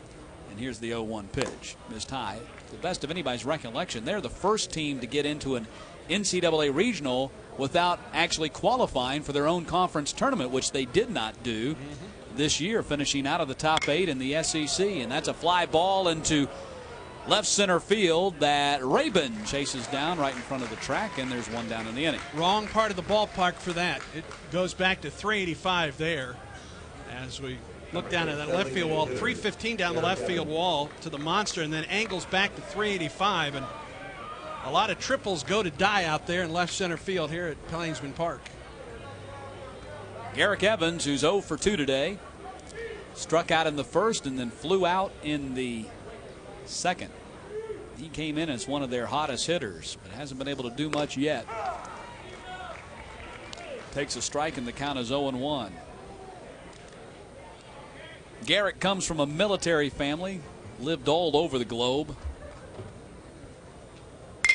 As he lines this one into right field, and a nice sliding catch by Snavely out there. And there's 2 out in the inning. A low liner there from Garrick Evans. Snavely coming on, going to the slide to make the catch. Too quickly gone for Ohio State, or excuse me, for Clemson here in the 5th. Brings up Russell Triplett. Second team all ACC. He's 1 for 2 today. Pops it up.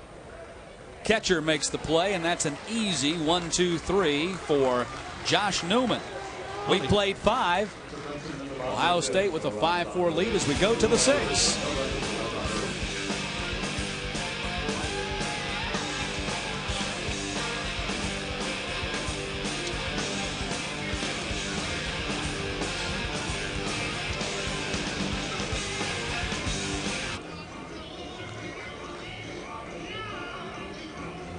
Top of the 6th, Ohio State leading Clemson 5-4 here. Only 4 hits apiece for both these teams, but 4 have left the yard. Beginning on July 14th here on CSS, tune in every Monday night for Rome Braves baseball, the best from the Sally League. Monday nights at 7 o'clock Eastern right here on CSS, your source for Southeast sports. Farinacci, Coffenbaugh, and Kinnear due up. And the top of the 6th. Had a lot of fireworks, but only 8 hits between these two ball clubs. Everything's just left the yard.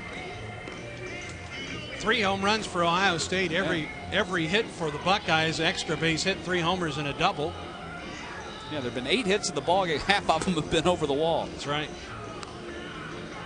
And had another double for Clemson in there.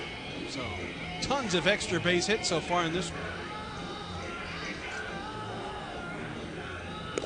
Clemson scored 3 in the first. Big hit there was the 2-run double by Slevin. And then Ohio State came back with a 2-run homer from Drew Anderson, then a 2-run homer by Steve Caravati to take the 4-3 lead.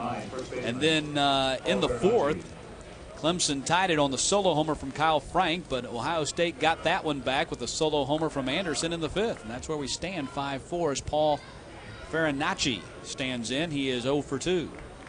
Did reach on an error his last time up, I should say, and takes a strike, and the count is 0-1.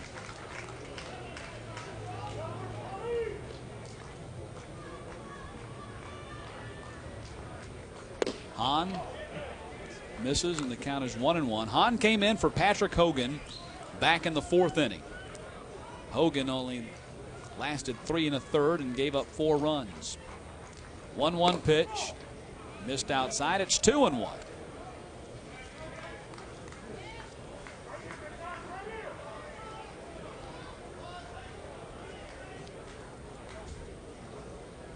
Two-one pitch.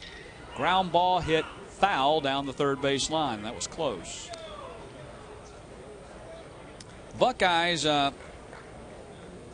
hosted a regional themselves back in 1999. In fact, the last time Auburn hosted a regional, Ohio State hosted a regional back in 1999. And the Buckeyes won that one, beating Mississippi State 10-7. Following weekend, hosted the Super Regional, lost to Cal State Fullerton 2-1 as the Titans went on to the College World Series. As we mentioned, it's been 4th, his 2nd time up.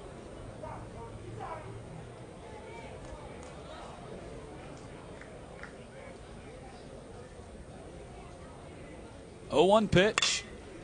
Ground ball again hit to the second baseman. Slevin tosses. 2 out in the inning. Coffenbaugh needs to try another guy. Slevin's only committed 7 errors on the year. He's not going to boot it. It's going to bring up the catcher, Derek Kinnear. 0 for 1, walked his last time up, and that walk was stranded.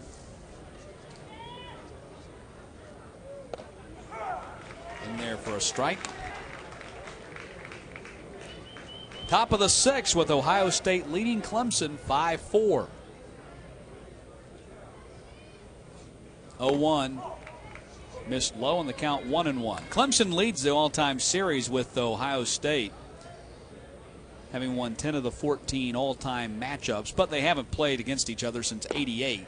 And he's late on the pitch there, and the count's 1-2. Yeah, most of those matchups were March. They were pre-conference games for both Ohio State and Clemson. Jack Leggett has never faced Ohio State as the head coach at Clemson. Pitch missed outside. Count goes 2-2. Terry Mann catching it from the fans here, but he has been consistent on that pitch just off the outside edge. 2-2 pitch from Hahn. Struck him out. Second strikeout of the inning for Hahn, and that does it for Ohio State here in the top of the 6th. Buckeyes lead, though, 5-4 as we go to the bottom half.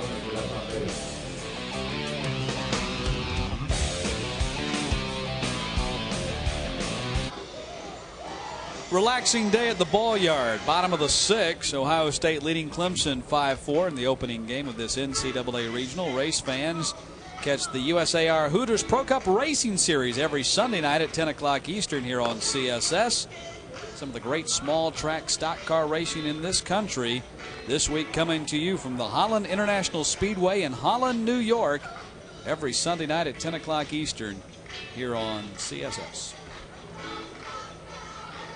As you were talking during the break-in, it is a big inning for Josh Newman as he faces the heart of the Clemson order. And since struggling with that heart in the first inning, set him down the second time around. This will be the third time through the 3, 4, and 5 hitters. Just a 6-pitch inning in the 5th, and now gets ready to work the 6th against the heart of the order for Clemson. Michael Johnson singled and scored his first time up, flew out to deep right field his next time up, and takes a strike, and the count is 0-1 to Johnson.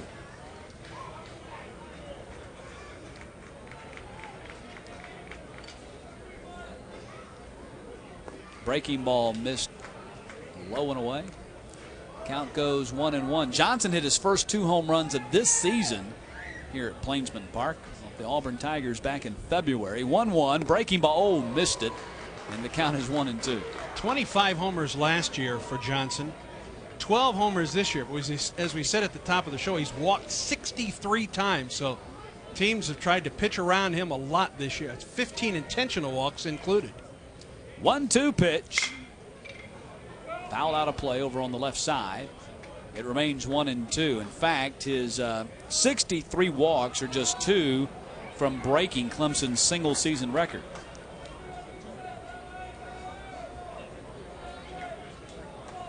Rated the #2 senior prospect in the country by Baseball America when the season began. 1-2, missed low, and it's 2-2.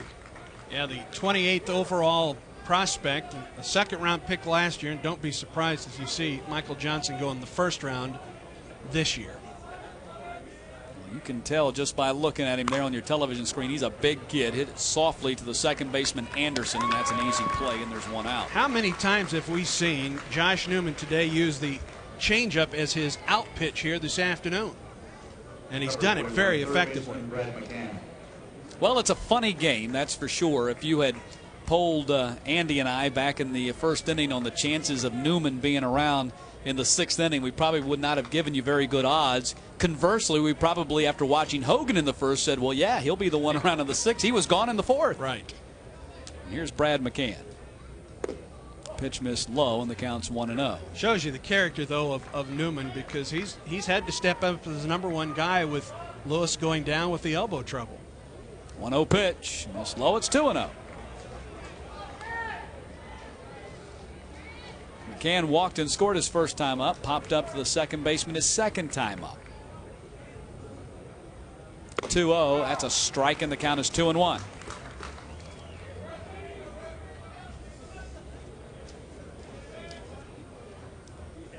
Two-one pitch. Pulled the string, and it's 2-2.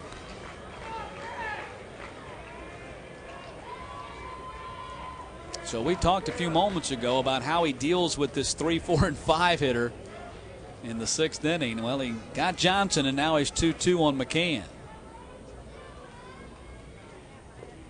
Goes full on McCann now, 3-2. Yeah, change up to go to 2-2, and then tried to get him to go after one in the dirt on a changeup on 3-2. He was drafted in the 22nd round by the Phillies last year. 3-2 pitch. That is hit hard to the shortstop, but an easy play for Gerard, who throws him out, and there's 2 down here in the 6th. First 3-2 bat, or 3-2 count for Newman since the opening batter, Garrick Evans, back in the 1st. And a fastball down, and McCann grounds out 6-3. Well, here's Slevin, who hit a 2-run double back in the 1st, but then struck out the next time up in the 4th.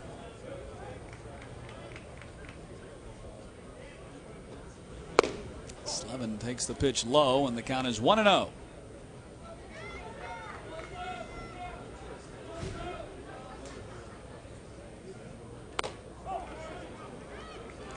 Outside, 2-0 to David Slevin. 4 hits for both teams, 5 runs for Ohio State. Clemson has 4. That's a strike on the outside corner. Count 2-1. Well, we've just seen Newman throw the changeup anywhere in the count to open it midway through to get a strike. The out pitch. Inside, 3-1. David Slevin, 2 out here in the bottom of the 6th. Time running out on Clemson. They trail by a run, 5-4. Don't want to fall into the loser's bracket, but it's not the end of the world if you do. Just makes your job more difficult. 3-1 pitch. Walked him on 5, and that's the second walk for Newman, and that's the first since walking McCann back in the first. McCann came home to score on the double by Slevin. Got to watch out for this guy. Kyle Frank got a hold of one his last time up. Fastball right down the middle. Whew. Deposited that one off the light pole in right field. That made it a 4-4 game at the time, but Ohio State has since reclaimed the lead. He bats with a runner aboard here with 2 out in the 6th. And he rips that one into right field. That's a base hit. And the Tigers will have runners at first and second.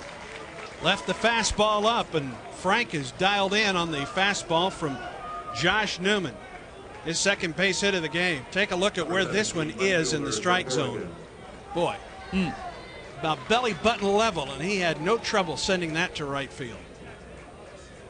Well, first and second now for Clemson. And it brings up the left fielder Jeff Horrigan, who's 0 for 2. He's flown out his 2 times up.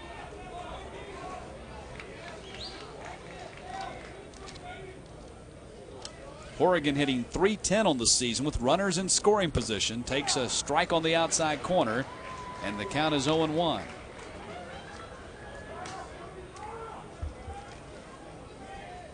Clemson trying to tie the game here in the bottom of the 6th.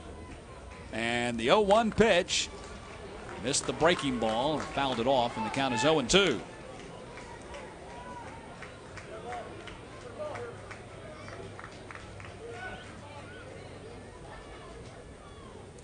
Josh Newman in a jam here in the 6th with 2 out, though. Frank's at first and Slevin's down at second.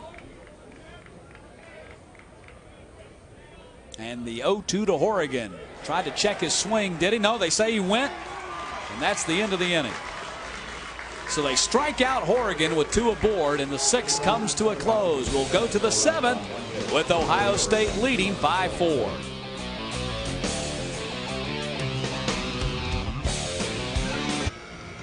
Top of the 7th with Ohio State leading Clemson 5-4 here. Day 1 of the NCAA Regionals this summer on CSS.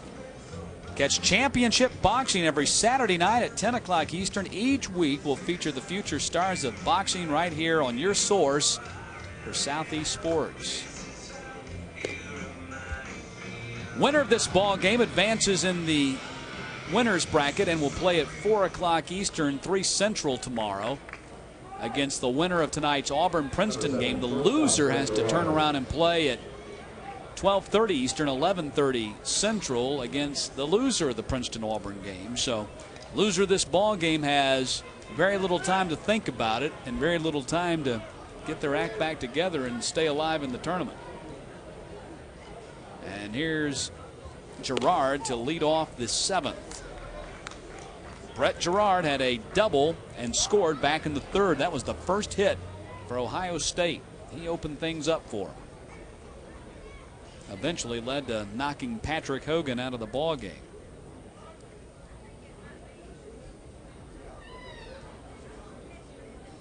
.1-0 pitch, missed outside, and it's 2-0. And other than the home run to Drew Anderson, Jeff Hahn really has done a very good job for Clemson coming in and shutting the door for the Tigers.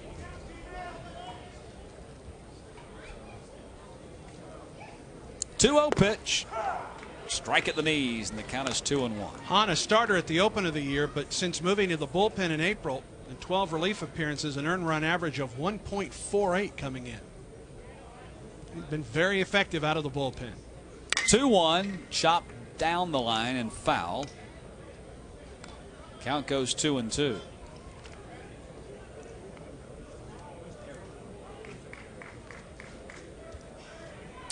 And what is now his 5th NCAA regional game of his career, Gerard hitting .438.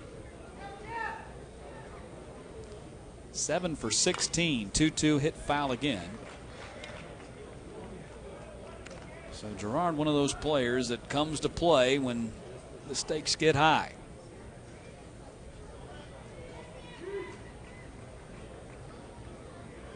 Two balls, two strikes, and nobody out here. Top of the 7th, and that is ripped. Foul down the third base line. He keeps flirting with the line over there. 4-man umpiring crew, and the third base umpire there, Jim Jackson, right on top of it. Boy, how close is this? It is very close to staying in fair ground. Wow. Just outside the third base bag. Yeah, and that's not fair. I mean, we're looking at it from an angle and a camera up on the first base side. From that angle, it looks like it goes over the bag, but of course the umpire is right there on top of the play. 2-2 pitch. Missed outside. It's 3-2 to Gerard. Again, I don't know whether we have activity in either bullpen. Hidden from our view. 3-2 pitch. Chop foul. Don't believe there's any activity in the Ohio State bullpen.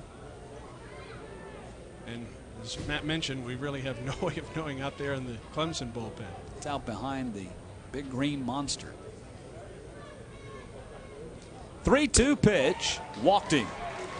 Just missed high. First walk for Hahn.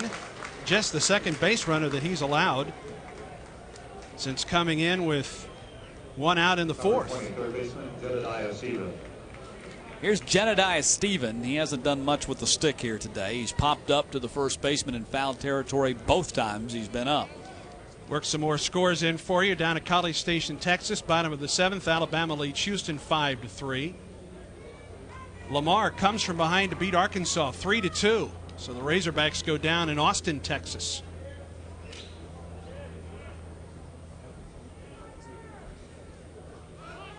Stephen squares the bunt, pulls back, takes a pitch high, and the count's 1-0. In Atlanta, South Carolina leads East Carolina 4-0. Bottom of the 7th in Baton Rouge.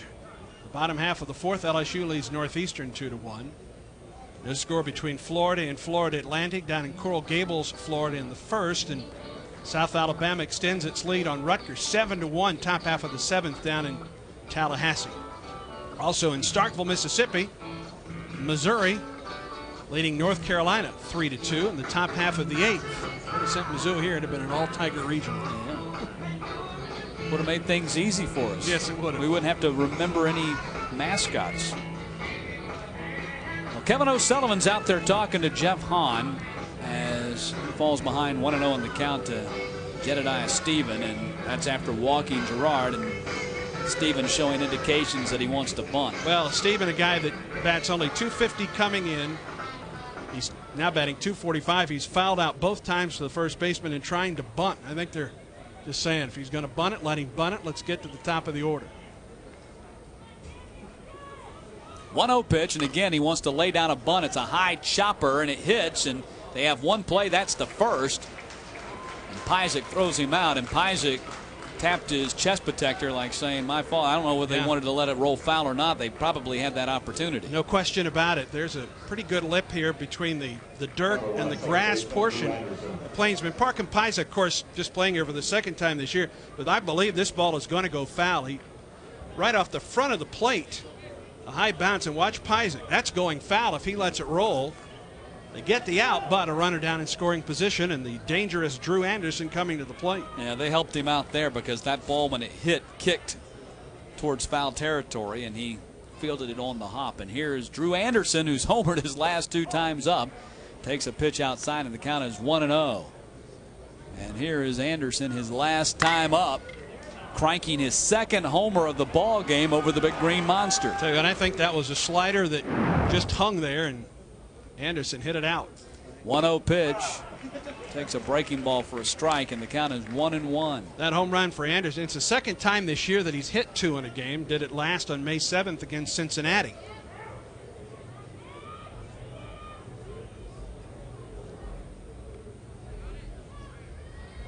Ohio State already leading by a run. Hahn trying to keep him there. Tried to check his swing, and did he? He did. And the count goes 2-1 to Anderson. Yeah, he did. Yep, keeps the bat back. Correct call from first base umpire David Speaks. 2 balls and 1 strike, 1 out here, top of the 7th, with Ohio State leading by a run. And the 2-1 pitch off the plate. It's now 3-1, and the plate's starting to jump around on Hahn. Well, Anderson, perhaps they work around him here with first base open. He's hit 2 home runs today. The guy on deck, Rabin, is 0 for 3. Well, I think they've learned don't groove it to Anderson, because he'll take advantage of it. 3-1 is hit slowly to McCann. He looks the runner back and throws out Anderson. That's a moral victory, just getting him out. And there's 2 out in the inning. 3-something down. I think he threw the slider down, and Anderson grounds it to third base. And McCann's throw right on the money to the 6'2 Johnson at first base. And Hahn dodges 1 bullet, now trying to get around Rabin to get out of the inning unscathed. Well, as you mentioned, Danny, Rabin is 0 for 3 today. Flew out in the 3rd and grounded out to the second baseman his other 2 times up. First pitch to him, missed high, and the count's 1-0 to Rabin. Gerard's down at second. He walked, got there on the sacrifice, but now 2 out in the inning. 1-0 pitch. Got him to chase a pitch down at his shoe tops, and the count is 1-1.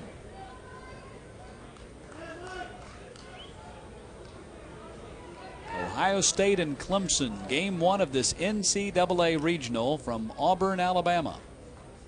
And the 1-1 pitch, and he hits that into right field, no man's land. That's going to fall. They're going to wave. Gerard. Ball is bobbled in right field. Gerard scores. That makes it 6-4. Moving into second on the play is Rabin. And I'm guessing a single and an error on the right fielder, allowing Rabin to move up. No question about that. And if Zane Green fields this cleanly, he has a chance to throw out Gerard at the plate. Just a number 36, right fielder. Dying quail out there in right. Green coming on and in and out of the glove. He was thinking about making the throw home, and then reached down and tried to pick up the ball and couldn't do that, and it allowed Rabin to get to second base, and that will be on all for Jeff Zahn. A very big run here in the top half of the 7th for Ohio State as Rabin extends his hitting streak to a season best 8 games. Jack Leggett out there to make the pitching change, and Hahn, who came on in the 4th, will leave in the 7th, and we'll have a new pitcher for the Clemson Tigers, and we'll tell you about it right after this timeout on CSS.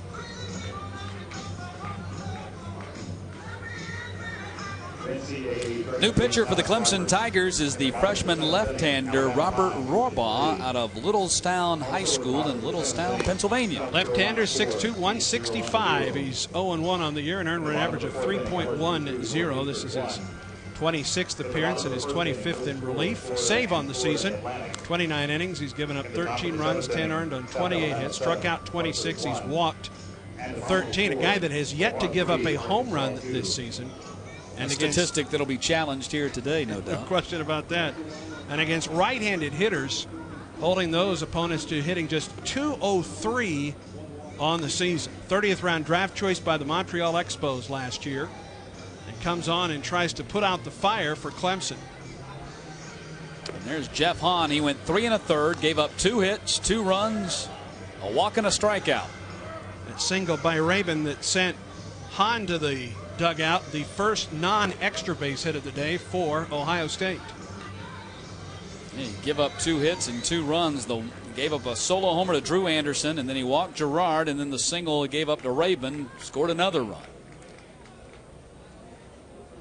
So Rohrbaugh comes in with Rabin down at second and 2 out in the inning. Top of the 7th, and Ohio State has extended their lead to 6-4. And here's Christian Snavely, who is 0 for 2, walked and scored in the 4th. Snavely rips that one into right field, and that's over everybody's head. Rabin's going to score easily. Snavely is going to stop at second with a double, and it's 7-4 Ohio State. So many times you see power hitters, Snavely with 15 homers on the year.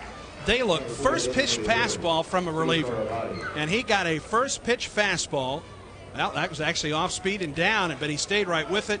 Green was playing in and right. I don't think he catches it, but he might be able to cut it off going to the wall. And a big, well, the second big 2-out base hit in the inning for Ohio State. Snavely's team leading 12th double of the season and his 52nd RBI. And here's Caravati. Takes a pitch outside. The count's 1-0. He had a 2-run homer back in the 4th inning that gave Ohio State their first lead at 4-3.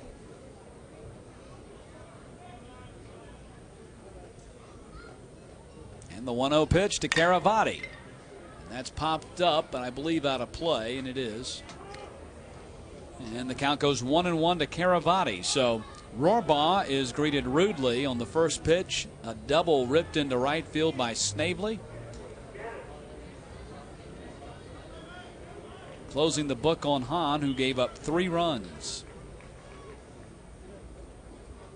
Wait and see if that third one was earned or not. And that's a foul ball out of play, and the count now 1-2. They're going to rule that it was earned? Yes, sure are. I was thinking since he went to second on the error, and the double would have put him second and third, and you'd have to wait and see. But they've ruled it an earned run. So 3 earned runs on just 2 hits in 3 1/3 innings. The 1-2 to Caravati struck him out, and the inning is over. But not before Ohio State adds another run on the double by Snavely. We go to the bottom of the 7th with Ohio State leading Clemson now 7-4.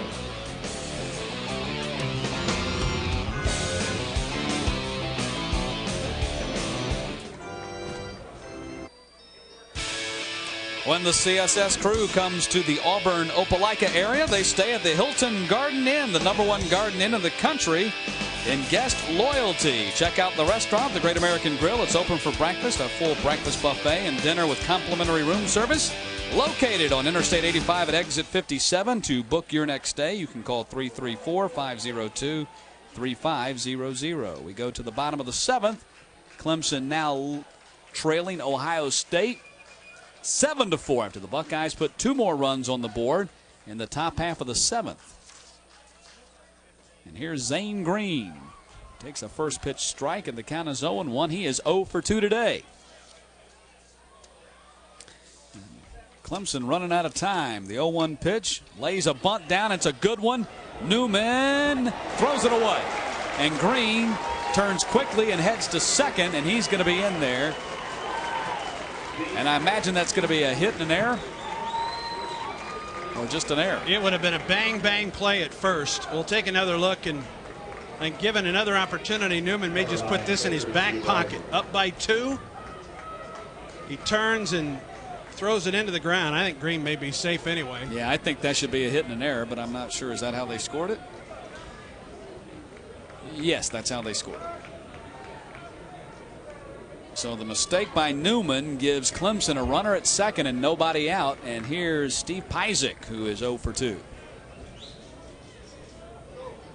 So Pajcic has a chance to get Clemson a little bit closer in this ball game. Pajcic's a very good bunter too, although he wouldn't be bunting in this situation. At least I don't believe they'd be moving him over to third, down by 3 runs. Takes a strike, and the count's now 1-1. Newman is accustomed to going deep in ball games this season, friends. He has 7 complete games on the season, so getting into the 7th is nothing new for Josh Newman. 7 complete games in this day and age, that's almost unheard of. At any level. Yeah.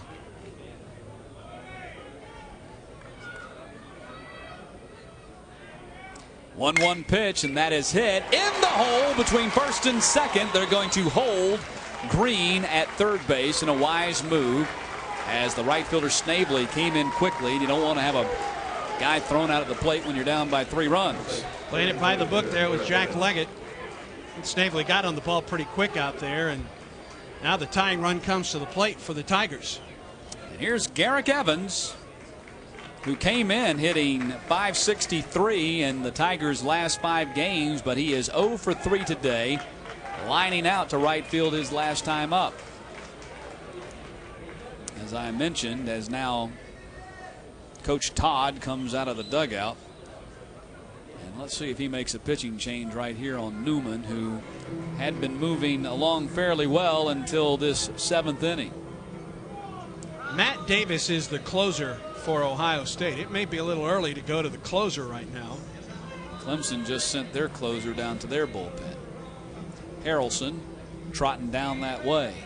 And again, it's hard for us to tell. Let's see. Kyle Brown is the pitcher in the bullpen right now for Ohio State. Todd's spending a lot of time out there with Newman. Yeah.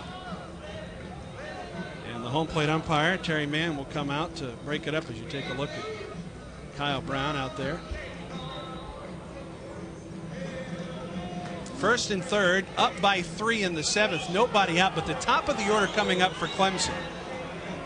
Crowd growing restless, yeah, because the umpire out there joined in the powwow, didn't break it up right away. And finally, Coach Todd is done with it and heads back to the dugout. Newman's still in the ball game.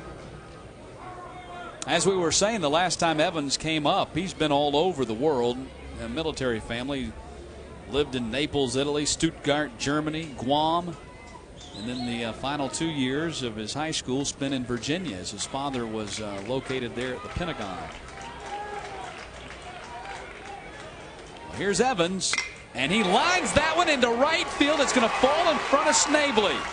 Green scores, and it is a 7-5 ball game on the RBI single by Garrick Evans. Stopping at second, Pyzik. And the tying run is aboard now for the Tigers. A trio of singles to open the 7th for Clemson.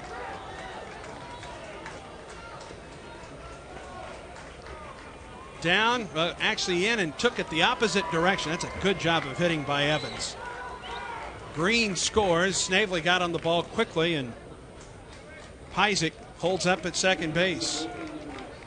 Well, here's Russell Triplett, who is 1 for 3. He's popped up his last 2 times up after singling and scoring in the first. And that's going to be it. Yeah. So they're going to go to Kyle Brown out of the bullpen as Bob Todd makes his way out of the dugout slowly out there to Newman. Newman had given up only 5 hits until this inning, but has given up 3 consecutive singles, and Clemson has scored. And we'll come back and tell you about Kyle Brown after this timeout on CSS.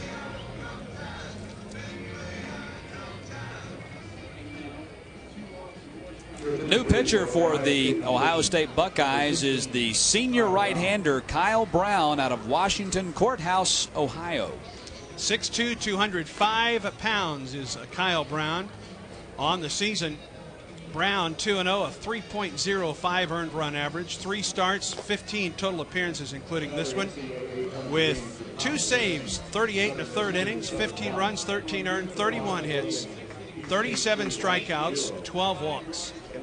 He's given up just 1 homer on the year, and opponents hitting .218 against right-hander Kyle Brown. Partial line on Josh Newman, 6+ innings, 5 runs, 4 earned right now, 8 hits, 4 strikeouts, 2 walks. He threw 102 pitches. If Clemson scores another run in this inning, that unearned run will become an earned run, and the line would be complete on Newman. He's responsible for both runners at first and second. They represent the tying runs in this game.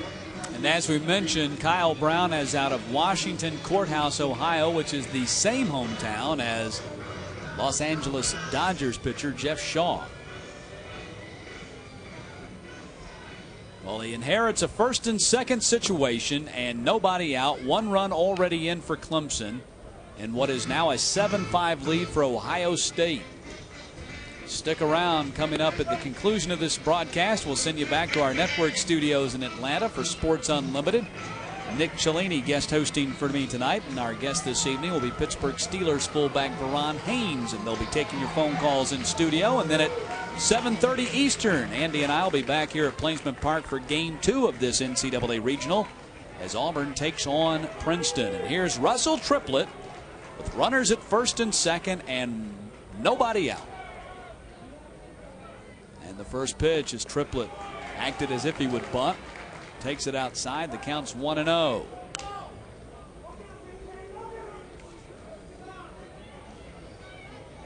Clemson hitting .324 with runners in scoring position this season. Tying run is down at first. That's Garrick Evans, who just knocked in a run with his single. And that ball is laid down foul. Tried to move the runners up. Unable to do it, and it's 1-1. Half of Clemson's 38 victories this season have been in come-from-behind form. 19, and they're trying to make that 20 come-from-behind wins here this afternoon. Currently down by 2. Nobody out in the bottom half of the 7th. Back-to-back-to-back singles to start the 7th have knocked starting pitcher Josh Newman out of the ballgame. There's Evans at first. And Pizik's down at second. And the 1-1, and again, Triplett acts as if he will bunt and pulls back, and the count goes 2-1.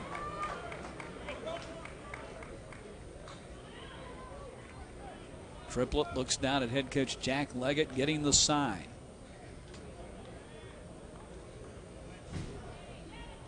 Triplett, the Tigers shortstop, replaced Khalil Green, the outstanding shortstop for the Tigers a year ago. Again tries to lay down the sacrifice bunt and drops it foul, and the count's now 2-2. It almost looks like he's trying to bunt for a base hit, doesn't it? Yeah.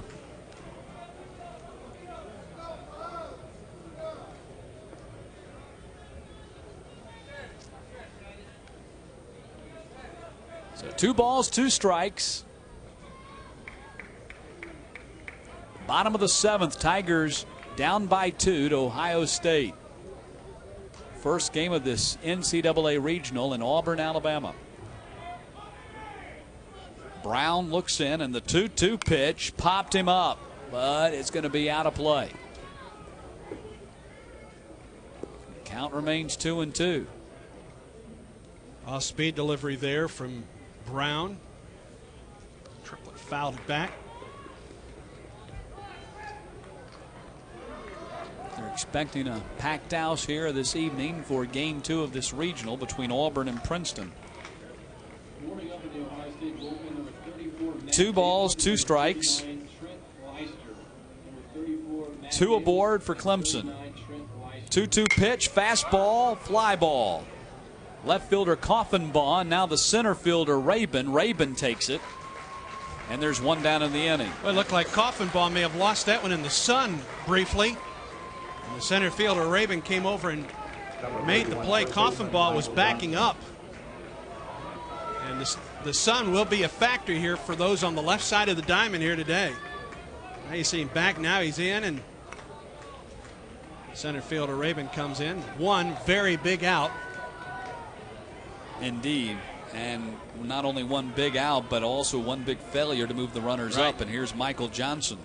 You wanted to get those guys at second and third, and there's a deep fly ball to center field, but Rabin is camped and has it. Tagging from second, going to third is Pizik, and there's 2 out in the inning, and now runners at the corners. Well, you can bet Ohio State is breathing a big sigh of relief, because I think Johnson thought he had a pitch that he could get out of here, and when it left the bat, it looked like it might leave the park. But we've seen balls that into center today, especially up in the air, kind of get knocked down by the wind, and that one stayed in. And again, you see the failed sacrifice come into play, because had Triplett been able to move the runners over, that would have been a sacrifice fly that would have scored a run and then put the other runner at third base.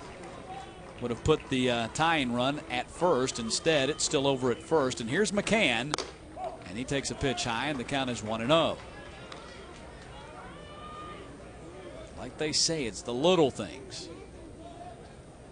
Little things either make you or break you.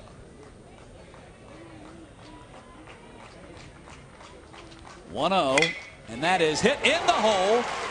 That's going to score Pizik.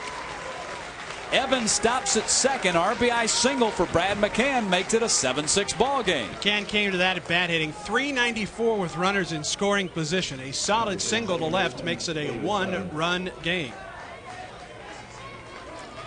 That run is charged to Newman as well. And now the Clemson Tigers have pulled to within a run. And that brings up David Slevin. Slevin at 1 for 2 on the day, had a 2-run double back in the first. He walked his last time up. Takes a pitch outside, and the count is 1-0. Base hit from McCann extends a hitting streak to 18 games. Earlier in the ball game, Slevin extended his hitting streak to 21 games. That's 39 consecutive games of hitting between those two guys. That's a lot of hitting. 1-0 pitch. Missed inside, and it's 2-0. Even combined, still a long way from the college record set by Robin Ventura way back when. For the Oklahoma State Cowboys.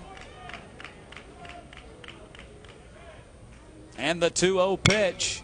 Ground ball hit slowly to the shortstop. He goes to second to cut down the middle runner, and that ends the inning. But the Clemson Tigers inch back to within a run with a couple on the RBI singles by Evans and McCann. We go to the 8th. Ohio State leading 7-6.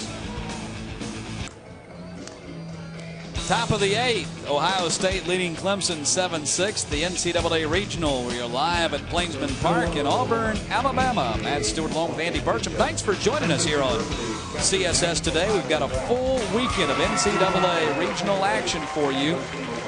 As many as 3 games tomorrow, as many as 2 games on Sunday. So stay with us throughout the weekend. You don't have to change your channel at all. We'll be right here each and every day. In fact, coming up tonight at 7:30 Eastern, right after Sports Unlimited back in our network studios in Atlanta, we'll have game 2 of this regional as the Auburn Tigers take on the Princeton Tigers. More scores from across the country. 2 finals. Lamar beat Arkansas 3-2 in Austin. South Carolina beats East Carolina 4-0 in Atlanta. College Station, Texas, Alabama has lengthened its lead on Houston. 9-3 Crimson Tide in the bottom of the 8th. Top of the 7th, LSU pulling away from Northeastern 10-2. Top of the 8th in Miami, Florida Atlantic doubling up on Florida 4-2 in the top half of the 8th. Bottom of the 8th, South Alabama leads Rutgers 8-1 down in Tallahassee. Ground ball hit right back up the middle. First pitch single for Paul Farinacci to start this 8th. 2 more scores. Southern now leading Southern Mississippi and Hattiesburg 3-2 in the top of the 7th. And in the top of the 10th, Missouri and North Carolina knotted at 3. Ohio State trying to get back a couple runs that they gave up in the bottom half of the 7th with that leadoff single by Farinacci. Alabama continuing the run that they made at the SEC tournament, leading Houston. Now 9-3 in the bottom of the 8th of their regional in College Station, Texas. Throw over to first. Alabama had lost 9 of 10 going into the SEC tournament. Went right through the winner's bracket, won all 4 games, and now they're in the process of winning number 5 in a row today against the Houston Cougars. They lost to that Houston team early in the season, a tournament at Minute Maid Park in Houston. First pitch to Coffin Boss hit foul down the line. Count 0-1, and yeah, runner was Farinacci going. has to go back. Yeah, hit and run there. Farinacci with just 1 stolen base in 3 attempts. Trying to get him to third with a single through the right side, but Coffenbaugh missed it foul. 7-6 lead for Ohio State here. We are in the top of the 8th.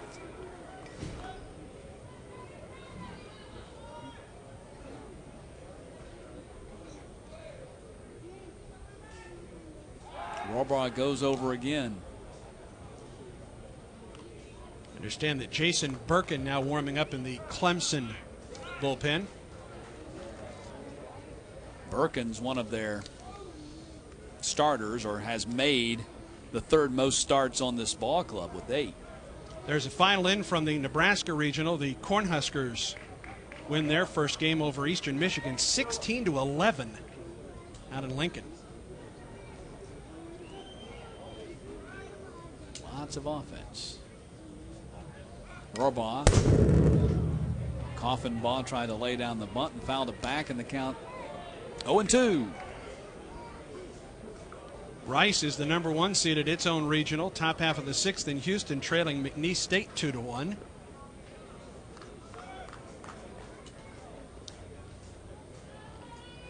No balls and 2 strikes. Nobody out here in the 8th with Farinacci down at first.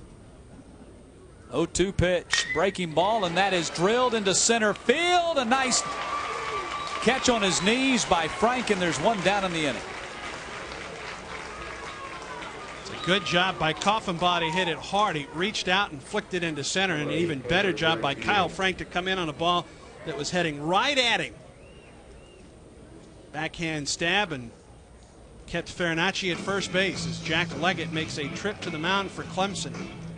That's 2 hard-hit balls in the inning by Ohio State. And they're going to bring everybody up on the mound here, maybe to talk a little strategy, or maybe to make a pitching change. I don't know. Give you more scores now. They're going to make a pitching change. Yeah, one more score to give you before we get away. UNLV with Fernando Valenzuela Jr. playing on that team, leading New Mexico State 4-2, top of the 5th out in Tempe, where they expected the temperature to be 110 today. Is that all? Pitching change for Clemson. We'll tell you about it after this timeout on CSS.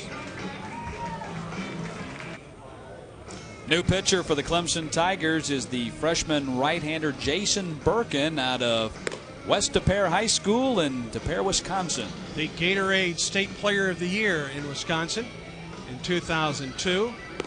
6 foot, 175 pounds, 4-2 on the year with a 3.09 ERA, making his 19th appearance and his 11th in relief.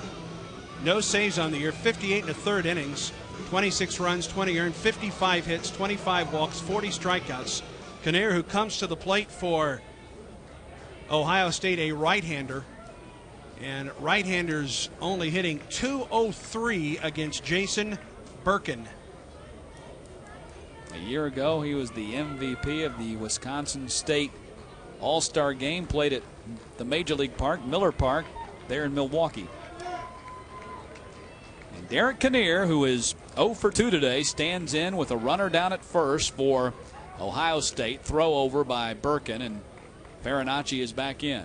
1 out here in the top of the 8th with Ohio State leading Clemson 7-6.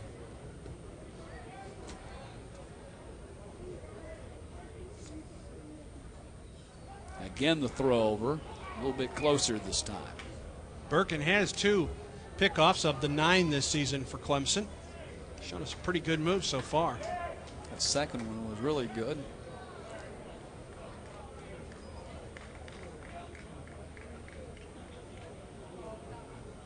First pitch to Kinnear, fouled out of play, and the count's 0-1. Among the many things impressive about Birkin, the fact that on the road this season his earned run average is 2.57, so he's pitched very well away from Clemson.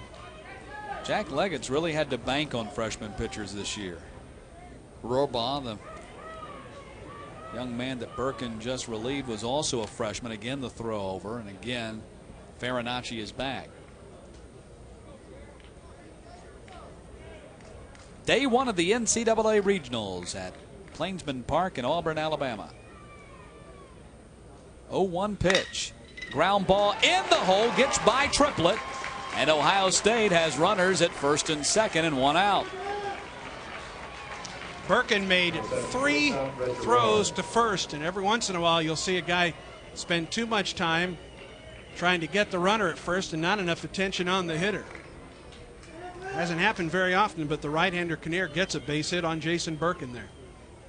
Well, that's going to bring up the shortstop, Brett Girard, who had a double back in the 3rd that got the Ohio State bats awakened from their slumber.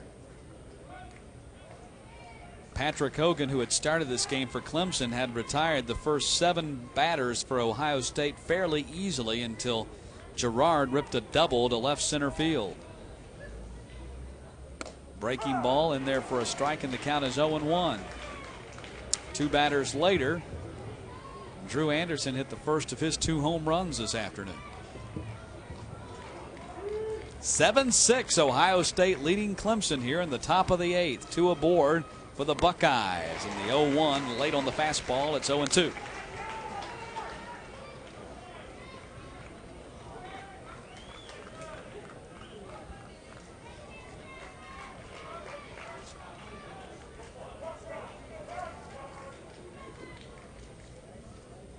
Two aboard, and the 0-2 pitch. Fouled off Pyzik's mask.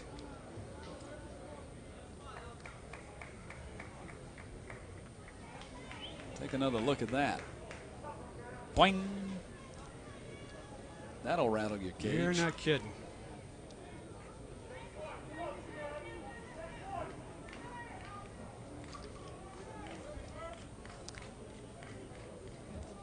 Birkin looks in, glances back at the runner at second, and the 0-2 pitch. Missed low at the knees, and the count's 1-2. Saw Pyzik tried to frame that one, bring it in just a little bit. Terry Mann has been very consistent with that pitch all day long. It has not been a strike. First and second for Ohio State, and the 1-2 pitch.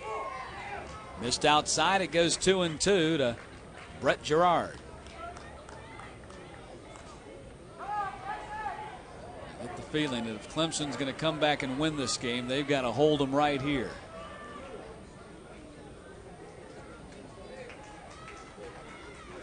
And the 2-2 pitch. Breaking ball is poked out into right field. And they're going to hold the runner at third, and the bases will be loaded. Had to make sure that the second baseman, David Slevin, didn't get out to get that one. And Farinacci ends up at third. Base is now loaded on the looping a liner off the bat from Brett Gerard, his second base hit of the day. And now a fly ball to the outfield may give Ohio State a 2-run lead again. Well, here's Jedediah Stephen. He is 0 for 2, fouled out to the first baseman his first 2 times up, and then laid down a sacrifice his next time up. And his sacrifice helped set up a 2-run inning for Ohio State in the 7th. So bases loaded and 1 out. Birkin delivers, and that's a strike right down the middle, and the count is 0-1. Stephen has 4 sacrifice bunts, not out of the realm that Ohio State may try the suicide squeeze here.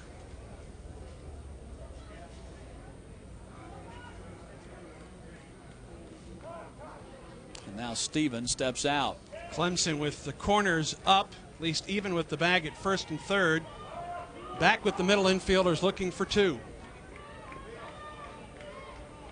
Clemson trails by a run, and the 0-1 pitch takes it outside, and the count is 1-1.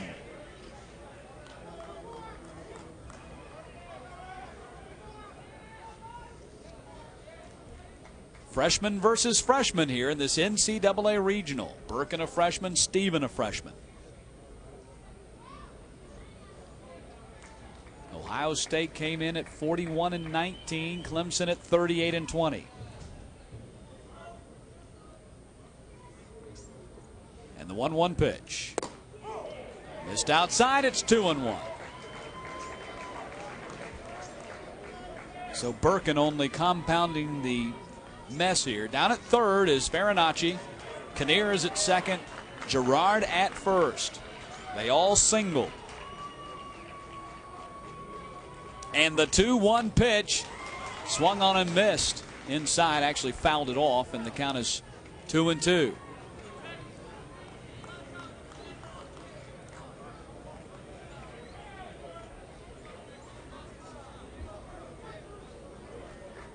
Birkin probably just needs to come right at Jedediah Stephen. He hasn't proven he can do too much.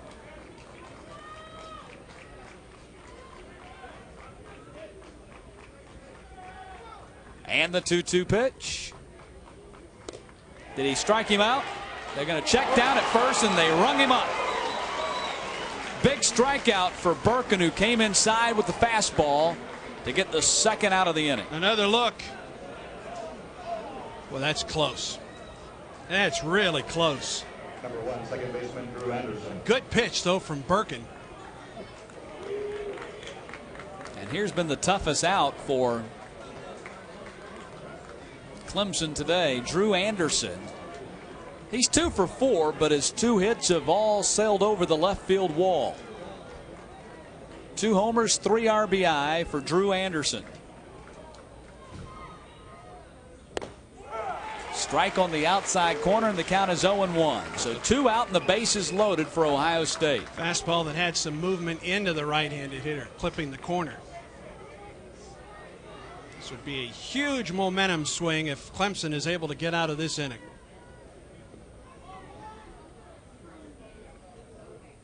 Oh, 1 pitch off the corner. Wanted to see if he'd chase it, and he didn't, and the count is 1-1.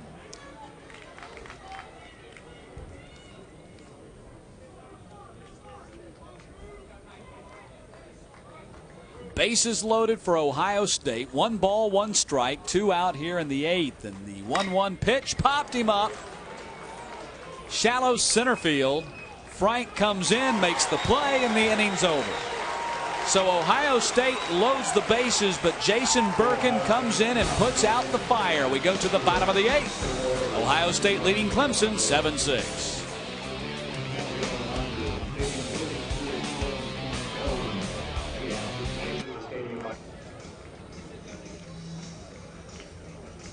Bottom of the 8th with Ohio State leading Clemson 7-6, but Jason Birkin, the freshman, coming out of the bullpen and putting out a big-time jam, bases loaded, and he was able to get out of it.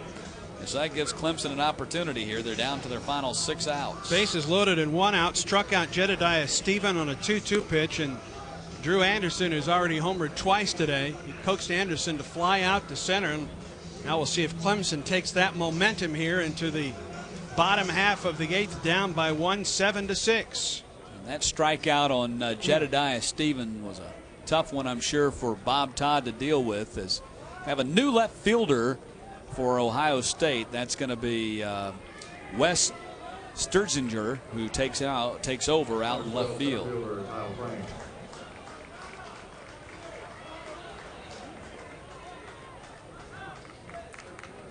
So Scherzinger takes over in left field for Ohio State. And Kyle Frank will lead off for Clemson here in the bottom of the 8th. He is 2 for 2 today. He had a sacrifice RBI in the 1st, homered in the 4th, and reached on a single in the 6th, and takes a strike to start the 8th. Scherzinger out in left field is a freshman out of Westerville, Ohio. And the 0-1 pitch popped up out of play, and it's 0-2.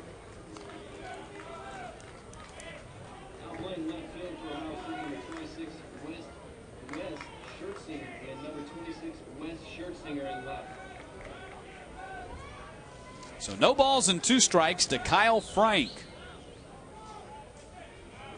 Kyle Brown on in relief of Josh Newman. Pitch missed outside, and it's 1-2. Tried to throw the curveball on the outside corner and missed.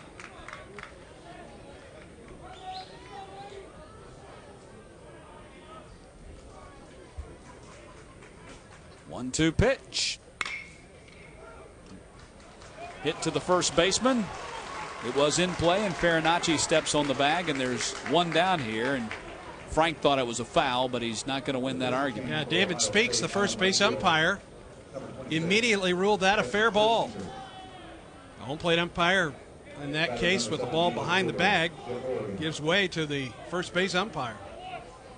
Kyle Frank walking slowly back to the dugout and had a few words for the home plate umpire as he walked by him, and now Jack Leggett's going to come over there and talk to him as well.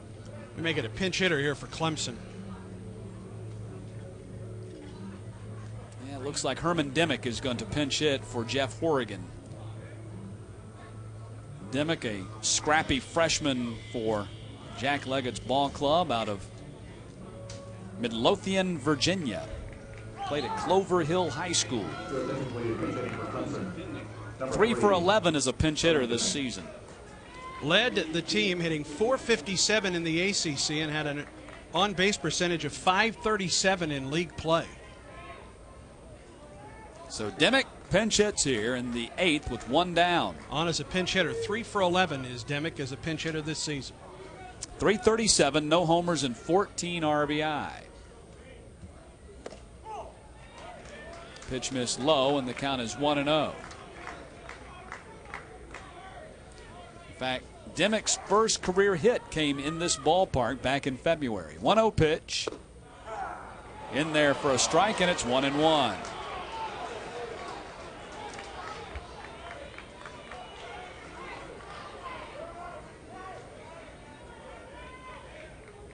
Clemson down to 5 outs here in this opening game. 1-1 pitch in there for a strike, and it's 1-2 to Demick.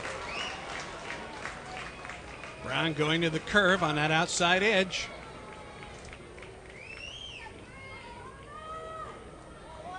The 1-2 from Brown. Outside goes 2-2. Tried to throw the tailing fastball. Maybe trying to get Demick just to go after one there. For the first time today, looks like the wind's blowing out to center field. Not hard, but a slight breeze. 2-2 pitch. Popped him up. Pitcher calls for it. Now the first baseman, Farinacci, appropriately calls him off, and there's 2 down. That's the smart thing to do. That's a great pitch by Brown. A curveball. He had Demick out on the front foot, and all he could do was pop it up. So 2 out here in the bottom of the 8th, and that brings up Zane Green, who is 1 for 3. Singled and scored his last time up. Scored on the RBI single by Garrick Evans. And he lines that one right back up the middle. A line drive, solid hit into center field with 2 out.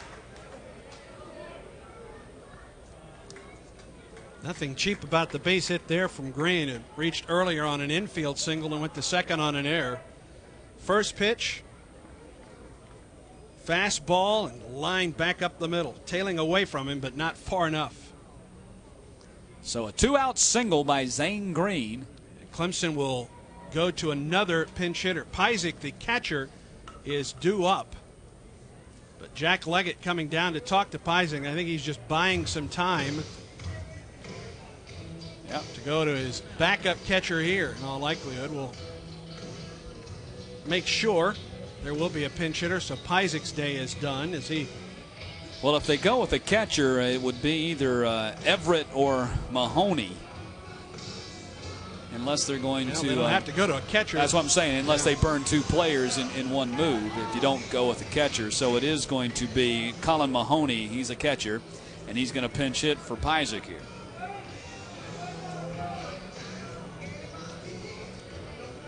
Colin Mahoney was their starting catcher when the season began, but just really hit his way, or failed to hit his way in to keep himself in the lineup. The fact that he hit only 205, no homers and 10 RBI, and allowed Pyzik to take his place. 6'3", 235. He's big. Got some power. 1 for 5 as a pinch hitter this year. I think that one hit might be a homer, and that hits him. Wow, first pitch rode right in on him, hit him on his big forearms, and the Tigers have runners at first and second, and the tying run is down at second. Off-speed pitch up and in, and no reason there for Mahoney to get out of the way, and now to the top of the order for Clemson.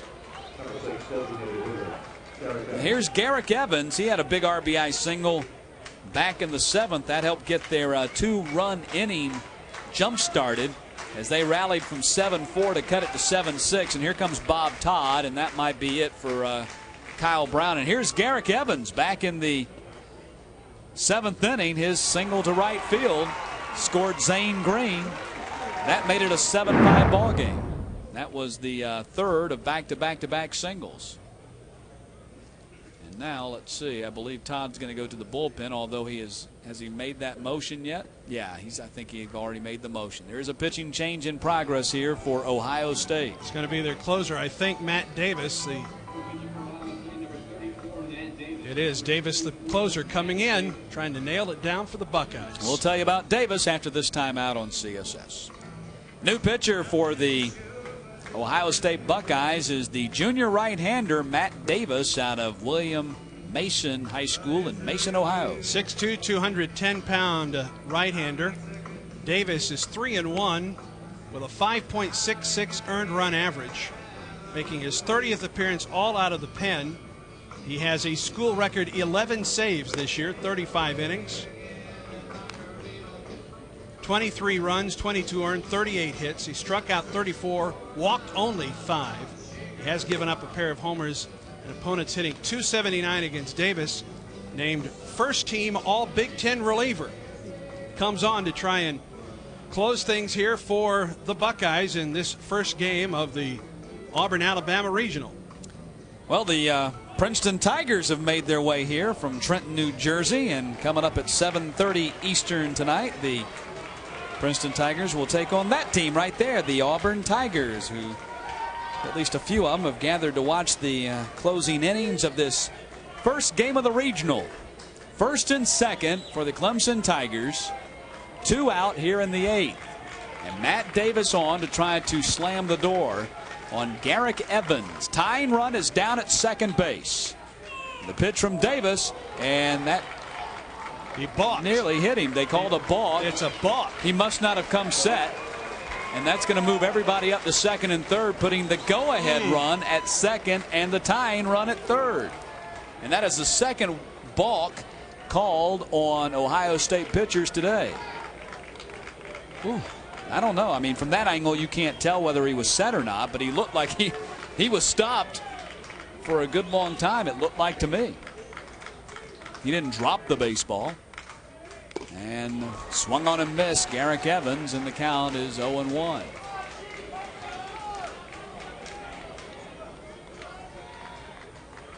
Evans hitting .346 this year with runners in scoring position and hitting .367 with 2 outs in an inning. Well, there's runners in scoring position and there's 2 outs. 0-1 pitch missed high, and it's 1-1 to Garrick Evans. So Zane Green is now down at third, and Colin Mahoney is at second. Jack Leggett imploring his ball club to stay alert on the base paths. The 1-1 pitch. Called strike on the outside corner, and it's 1-2 to Garrick Evans. What a sharp breaking ball there. He had Evans' knees buckling. Matt Davis, the Ohio State closer, 1 strike away from getting out of a jam in the 8th. And the 1-2 pitch. Struck him out. Big strikeout from Matt Davis to end the 8th. We'll go to the 9th with Ohio State still leading 7-6.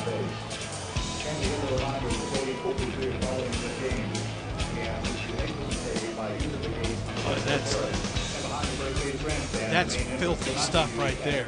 Golly.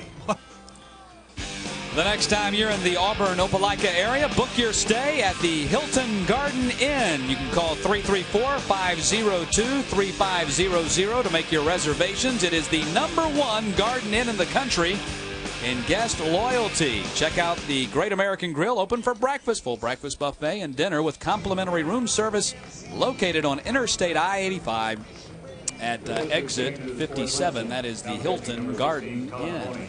Currently, the ACC is 1-0 in NCAA play as North Carolina in extra innings beats Missouri 4-3 and 11 in Starkville. The SEC currently 3-2. Alabama 9-3 winner over Houston in College Station, Texas. Arkansas lost to Lamar 3-2 in Austin, Texas. Florida lost to Florida Atlantic 4-3 down in Coral Gables, Florida. And here in the top of the 9th, Mike Rabin leads off for Ohio State. First pitch is in there for a strike, and the count is 0-1. The 2, 3, and 4 hitters up for both teams here in the 9th. Well, Matt Davis already put out a big fire in the bottom of the 8th. 0-1 pitch, missed high, and the count 1-1. You know, we saw both teams put out fires in the 8th. Bases loaded, 1 out for Ohio State in the top of the inning. Runners at second and third, 2 outs for Clemson in the bottom of the inning, and no runs scored. 1-1 pitch, missed high, 2-1. Winner of this ball game plays tomorrow at 4 o'clock Eastern, 3 o'clock Central against the winner of tonight's game between Auburn and Princeton. The loser has to play at 12:30 Eastern, 11:30 Central tomorrow against the loser of that Princeton-Auburn game. Remember, it is a double elimination format. So there will be 3 games tomorrow and at least 1, maybe 2 on Sunday. 3 balls and 1 strike to Mike Rabin.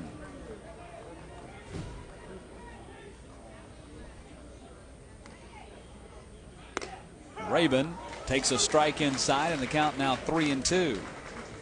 Stick around. Immediately following the conclusion of this ball game, we'll send you back to our network studios in Atlanta for Sports Unlimited.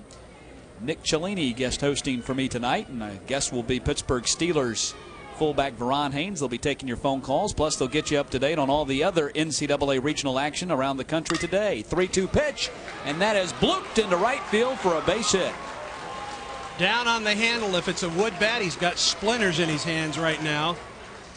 But an aluminum bat single to right center for Rabin. A big leadoff single for Ohio State with their big gun, Christian Snavely, coming up. Snavely had a big RBI double his last time up. And here's a look at it right here. Ripped Rohrbaugh's pitch. In fact, Rohrbaugh's first pitch since coming on for Hahn, ripped it. It rolled all the way to the wall. And that played at the 7th run of the game for Ohio State. Runner going. Got away from the catcher Mahoney for a moment, and that's going to be a stolen base, I believe, for Rabin. He was going, I think, was he not? Was he not? It was a wild pitch. Yeah, he went on the wild pitch. Yeah, I didn't know whether he'd started. Okay. Yeah, he bluffed like he was going to go, but boy, as soon as that one got in the dirt, he was off.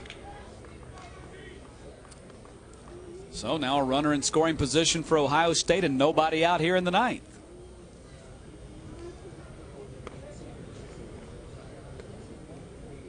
One 1-0 to Snavely. Ground ball to the second baseman, Slevin. It's an out, but a productive out because it moves Rabin over to third. It's just good fundamental baseball. He pulled it to the right side. Boy, an insurance run right now is just enormous. Up by 1. Yep. Now a couple cracks to get that runner home. Sacrifice fly or another wild pitch. Makes it a 2-run game. Ohio State trying to take advantage of that wild pitch that gets the runner to second base. Steve Caravati will bat, and he is 1 for 4, but his hit was a 2-run homer that gave Ohio State the lead back in the 4th, and they have not trailed since.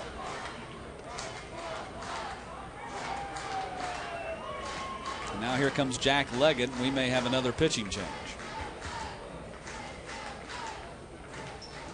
Clemson has already used 4 pitchers today. Not exactly the way you want to start a 3-day regional. No, you're exactly right. The only thing that would be worse is using 4 or 5 pitchers on a loss and having to go to the loser's bracket. Exactly. If you win, you can swallow that pitcher expenditure, but if you lose, you come back tomorrow.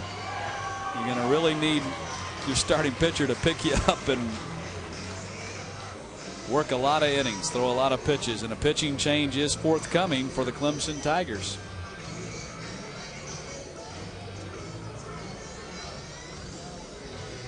So let's see who they summon out of the bullpen. As of yet, nobody has appeared. They made the call, but nobody answered. Oh, here they go. And it's going to be Harrelson, the new pitcher for Clemson, and we'll tell you about him when we come back here on CSS.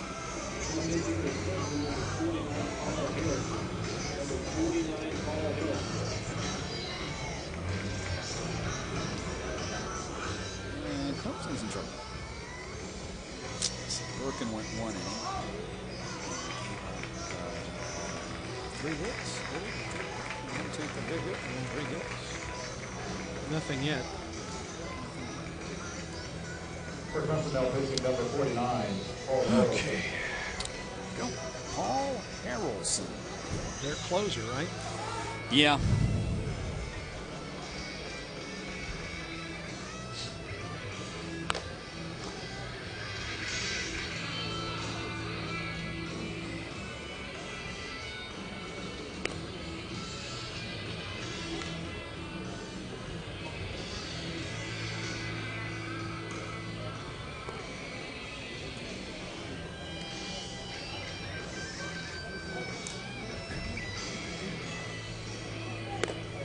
fifth pitcher of the day for the Clemson Tigers is the senior right-hander Paul Harrelson out of Spartanburg Day School in Pauline, South Carolina. 6'2", 190 and a right-hander on the season. Harrelson, the closer for Clemson, 5-1 in 23 previous bullpen appearances, 3.38 ERA, 6 saves, which leads Clemson, 32 innings, 15 runs, 12 earned, 36 hits. He struck out 28 and walked only 3 on the season. One of the co-captains for the Tigers has not given up a home run this season. A guy that will see him throw overhand. He'll drop down to sidearm. We'll watch him go 3/4. Come at you from several different angles, and he is trying to get a grounder to a drawn-in infield or a strikeout or a pop-up on the infield right now. Well, he is their closer, and he needs to close out this Ohio State rally right here as the Clemson Tigers trail by a run in the top of the ninth, and Ohio State trying to scratch across an insurance run here with Rabin down at third and Caravati at the plate. Caravati chops this one foul down the third base line. First pitch he sees is almost a submariner there from Harrelson. Caravati with a 2-run homer back in the fourth, and he's right now just trying to hit it hard to the outfield, basically. Green in right is playing very, very shallow. He wants a shot at the plate on a pop fly there. 0-1, and that is hit through the drawn-in infield base hit. And that makes it an 8-6 ball game and a big insurance run on the RBI single by Steve Caravati. Even if the infield is back at normal depth, they don't throw out the runner at the plate. It's an out, but it's still a run scored for Ohio State, and Caravati with his third run batted in of the day. That gives him 45 on the season. And so it's now 8-6 Ohio State as they just came up with a big hit, which may just put them in the winner's bracket tomorrow afternoon against either Auburn or Princeton. Here's Paul Farinacci, who is 1 for 4. Runner bluffs at first, and Farinacci takes a strike, and the count is 0-1. Clemson's had great production from the top 4 in the order. 6 of the 8 runs scored by the Buckeyes, I should say, have come from the top 4 hitters in the order. That run was charged to Birkin, and that's a chopper to the third baseman McCann. They go to second, and they pulled him off the bag with the throw. That's going to be an error on McCann as the throw to the second baseman Slevin was high. And there's going to be runners at first and second. Jack Leggett's going to come out and argue, but I don't think he came down on the bag before the runner got there. I think he's going to argue that he was able to make the tag, though. And I think he may have a pretty good argument here. Watch as he comes down with the throw. He is out. He tags the runner at second base before he gets to the bag, and that's what Jack Leggett is arguing right there. Well, that's a great play by Slevin, and that's what Jack Leggett is arguing. No, he did not come on the bag for the force out, but he came down, and as he came down, he blocked the plate too, or blocked the bag, and made the tag before the runner got to second. Look, he's out right there, and he's not touching the bag. Yeah, he's out by a good 6 inches at second base. Well, they're going to charge an error to McCann on the throw, I'm sure. Yeah, it's an error on McCann. That's the third error of the day for Clemson that came in fielding 970 on the year. I believe they were the top fielding team in this regional from a fielding percentage standpoint. And so runners at first and second and 1 out. And here's Schertzinger, who came in as a defensive replacement in the 8th. So he's batting for the first time. Wes Schertzinger hitting .227, a homer and 8 RBI on the season. He has a chance to do a little more damage here. And he bloops that one into center field. They're going to wave the runner Caravati from third. Now they're going to hold him, and a strong throw by Frank that was off the mark, and the bases are loaded. Well, Caravati just had to make sure that got through. He had to make sure that the center fielder, Frank, didn't come on and make the catch. Held up at third base, and the bases now loaded for Schertzinger. Kinnear, I'm sorry. Schertzinger with the hit. He just had the little bloop single into center field. So the bases are loaded, and 1 run already in. If Clemson's going to entertain any notions of a ninth inning rally. They can't allow any more runs to score right here. Ohio State 1 hit away from blowing this game open in the ninth. And Kinnear takes a strike on the outside corner, and the count is 0-1. Kinnear is 1 for 3 today. 12 hits on the afternoon now for Ohio State. Shadow now comes into play as it's crossing between the pitcher's mound and home plate. So that pitch is moving in from light to dark. About 15, 20 feet in front of the plate? So you can see that might be something that the hitters have to deal with. 1 ball, 1 strike. In at the corners looking for the double play up the middle is Clemson. Kinnear. And that's a liner into center. Here comes the throw to the plate from Frank, and in there sliding is Caravati, and it is 9-6 on the sacrifice fly by Kinnear. Well, the error now really comes into play because without the error, Caravati's not even at third base. He's out at second. Matter of fact, it was a double play ball if the throw's right on the money. So it's now 9-6, and Ohio State once again with a 3-run lead. They led by as much as 3 back when they scored 2 in the top of the 7th. In the bottom half, Clemson was able to crawl back in within a run, but now they find themselves in a 3-run hole and only 3 outs left in their bats. And here is Brett Girard, who is 2 for 3, and he scored a couple of times, and he's also doubled. So runners at first and second for Ohio State. And that ball is hit by the shortstop triplet. They're going to wave Farinacci. He's going to score without a throw, and it is 10-6. Herman Demick overran the ball. He overran an opportunity to try and throw out the runner Farinacci at the plate. It's a single and an RBI, but an opportunity missed there for Demick. Actually, that was Roberto Valiente playing left field. Just past the shortstop triplet. Watch Valiente coming in. Oops. No chance to throw out the runner now. So that makes it 10-6, and the floodgates have opened here for Ohio State. And here's Jedediah Stephen. He is the 8th man to bat in the inning for Ohio State. And they have turned a 7-6 game into a 10-6 advantage. Stephen takes a pitch outside. It's 2-0. Well, Ohio State, a very hot team coming in, winning the Big Ten championship tournament. Clemson was 2 and done at the ACC tournament. 2-0 pitch is in there for a strike, 2-1, and they were eliminated by the last place team of the conference, the Duke Blue Devils. We'll have to stage a miraculous rally here in the bottom of the 9th to try and avoid that 3rd straight loss. 2-1 pitch. Missed outside, and it's 3-1. Well, it's all about being hot at the right time and not being cold at the wrong time. And you see it happen all the time with ball clubs at this time of year.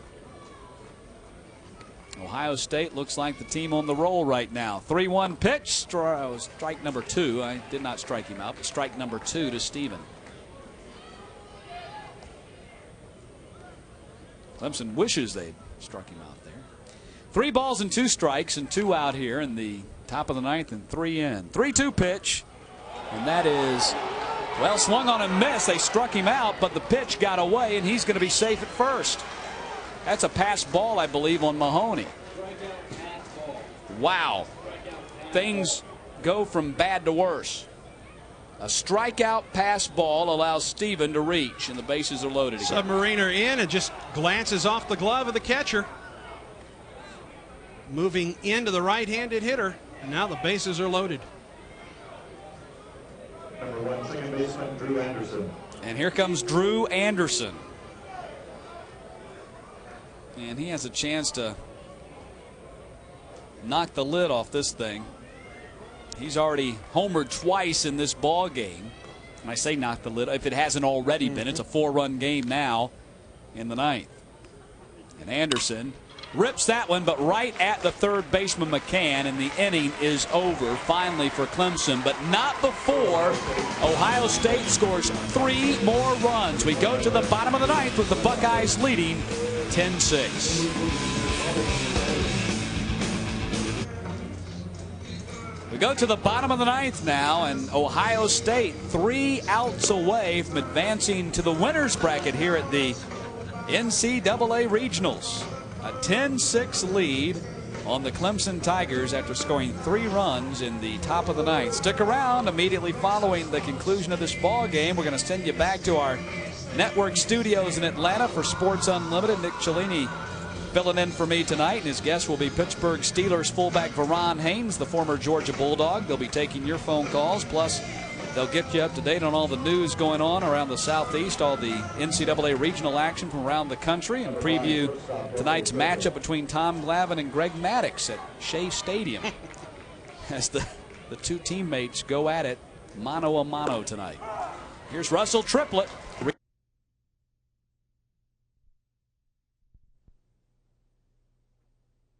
Wanted to see his closer do to start the inning is start putting guys on. Well, here's Michael Johnson, and he is 1 for 4 today, but a couple of times it looked like he's gotten a hold of it. 3 times I thought he might have hit one out, and each time the wind kind of batted that ball down in right field. Last time up, he came up with runners at first and second in the 7th and jumped on the first pitch he saw. Actually, runners at first and third. Well, when it left the bat, it looked like he had given Clemson the lead. It was a 2-run lead for Ohio State, but he sacrificed fly to right, got the run home. Pitch missed high, and it's 1-0, and now Davis is having trouble finding the strike zone. Jack Leggett, I'm sure, is telling his guys to be patient. We've got all night. 1-0 pitch. Missed outside, 2-0. Johnson's very dangerous, but you've got a 4-run lead. You don't want to be too fine out there right now. I mean, you don't want to lay one right down the middle, but. The 2-0 pitch. Ground ball hit to the second baseman. He has one play. That's the first. As Triplett moves to second, and there's one out here in the ninth. Smart play, 4-run lead, and Anderson having to go to his left to make the play. Gets the 1 out. Well, here's Brad McCann, who is 1 for 3. And an RBI single his last time up. His single back in the 7th made it a 7-6 ball game. Swings and misses, and the count is 0-1. Ohio State 25-0 when going into the 9th inning with the lead. 2 outs away from making that 26-0. 0-1 pitch. Breaking ball is hit to the third baseman. Nice scoop. Looks the runner back. Throws wildly to first, and McCann is safe. And now the runner Triplett goes to third anyway. Wow.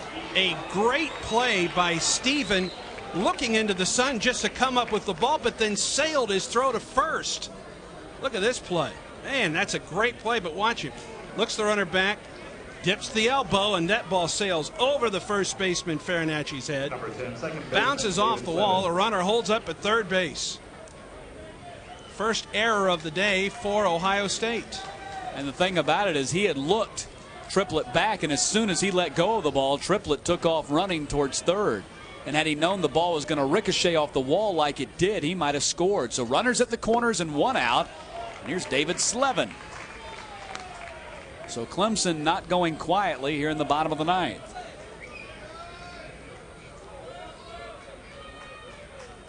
One-oh pitch. Fly ball down the left field line. I don't think anybody can get to it. They can't. It's in foul territory, out of play. And the count is 1-1.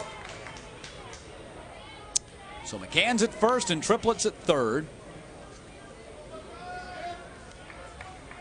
But Clemson needs at least one more runner just to bring the tying run to the plate.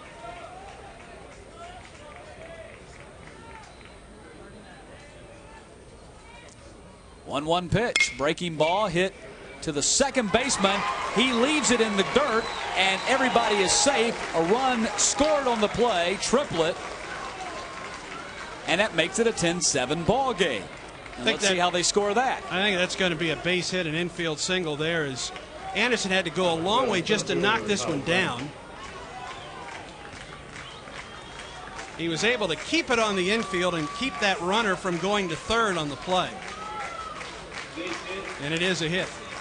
So give Slevin an RBI. That's his third RBI of the game. And it's a 10-7 game with McCann down at second. And here's Kyle Frank, and now he is the tying run. He's homered already once today. He has indeed. He is 2 for 3. He's knocked in 2 runs. And the pitch to Frank missed inside, and the count is 1-0. So things have gotten interesting again here at Plainsman Park.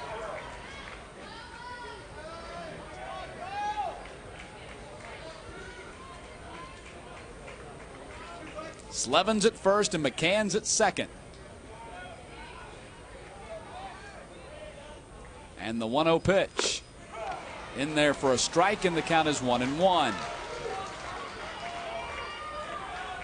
1 run in for Clemson here in the bottom of the 9th.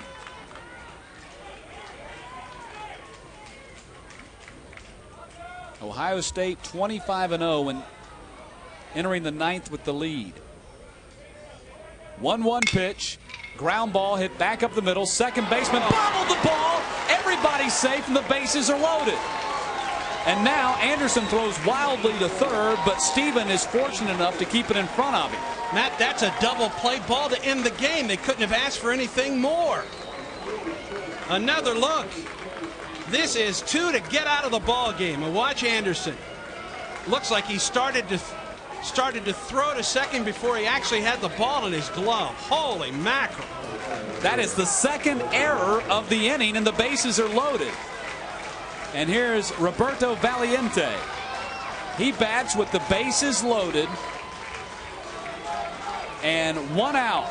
And this is Valiente's first at-bat of the ball game, hitting only .207 with no homers and 9 RBI in perhaps the biggest spot that he has batted in all season long. And here comes Bob Todd out to talk to the home plate umpire.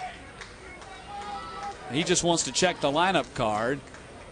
But this was an appropriate change. Dimmick pinch hit for Horrigan back in the 8th inning, and then in the 9th, Valiente came in defensively, and now Trent Leister warming up in the bullpen for Ohio State, a lefty. I wonder if they're, well, he's going to call, Coach Todd will call all the infielders in, perhaps just to kind of regroup the troops. An error by the third baseman, an error on a potential double play ball to end the game by the second baseman. Wow. How big are those insurance runs now for Ohio State in the top of this inning? The 3 runs scored. Yeah, you figured they were difference in the game. Yeah, you figured they were just piling on at this point.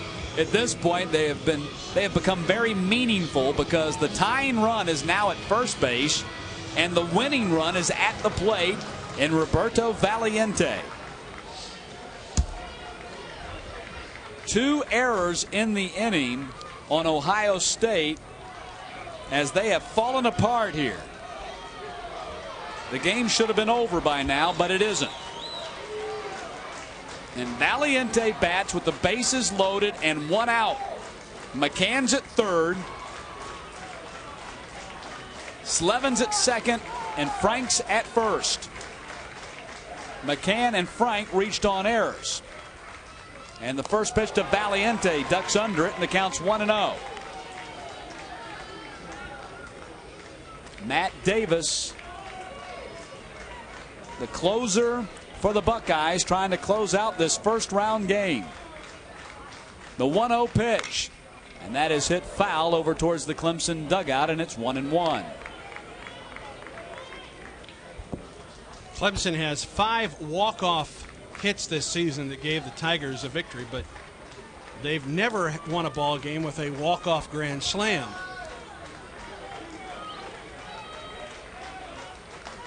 Valiente could be a big-time hero.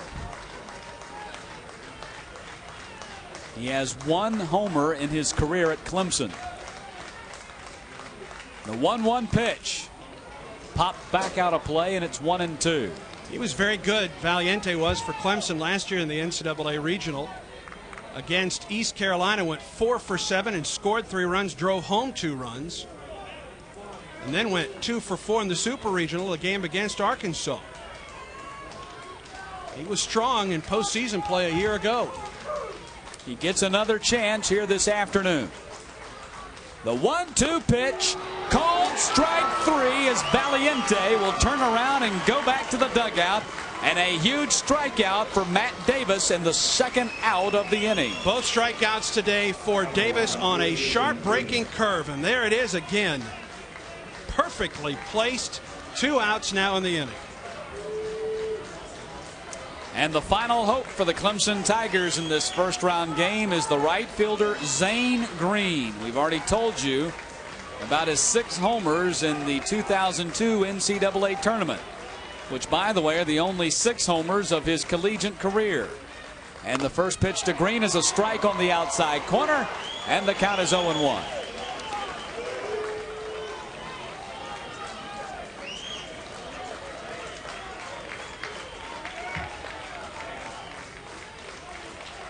A 10-7 lead for Ohio State. The 0-1 pitch, that's in there for a strike, and it's 0-2.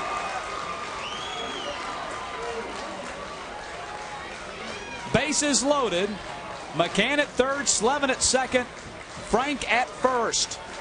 He's the tying run. The 0-2 pitch. Missed in the dirt, and it's 1-2.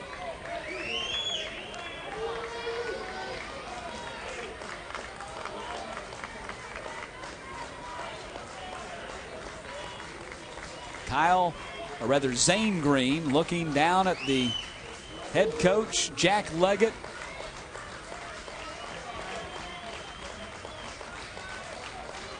Davis set. The 1-2 pitch. Just missed the outside corner, and it's 2-2.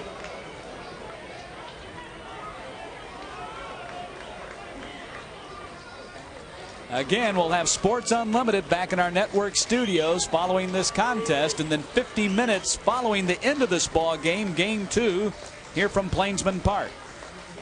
The 2-2 pitch. Missed outside. It's full, 3-2. And now the runners will be going, and if a ball is hit in the gap, we've got a tie game. Right. A gapper here ties it all up. Runners going with the pitch. 3 balls, 2 strikes, 2 out. Bottom of the 9th of a 10-7 game.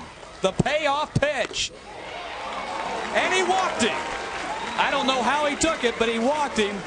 And it's a 10-8 ball game. And the tying run now at second base for Clemson. A base hit here by Mahoney would, in all likelihood, tie it up. And that is the first walk issued by Matt Davis since coming on in the 8th. And Andy, I don't know about you, but I'm not such a disciplined hitter that I would not have been swinging at that one. Not 3-2 and all the pressure. Well, here's Colin Mahoney. He was hit by a pitch his first time up, and he takes a strike, and the count is 0-1. He came on for Steve Pizek, pinch hitting for him back in the 8th. And you can see why he was hit by a pitch. Look how he's standing right on top of the plate. The 0-1 pitch. Inside corner for a strike, and it's 0-2. Yeah, anything on the inside corner looks inside just because he's just right on top of the plate.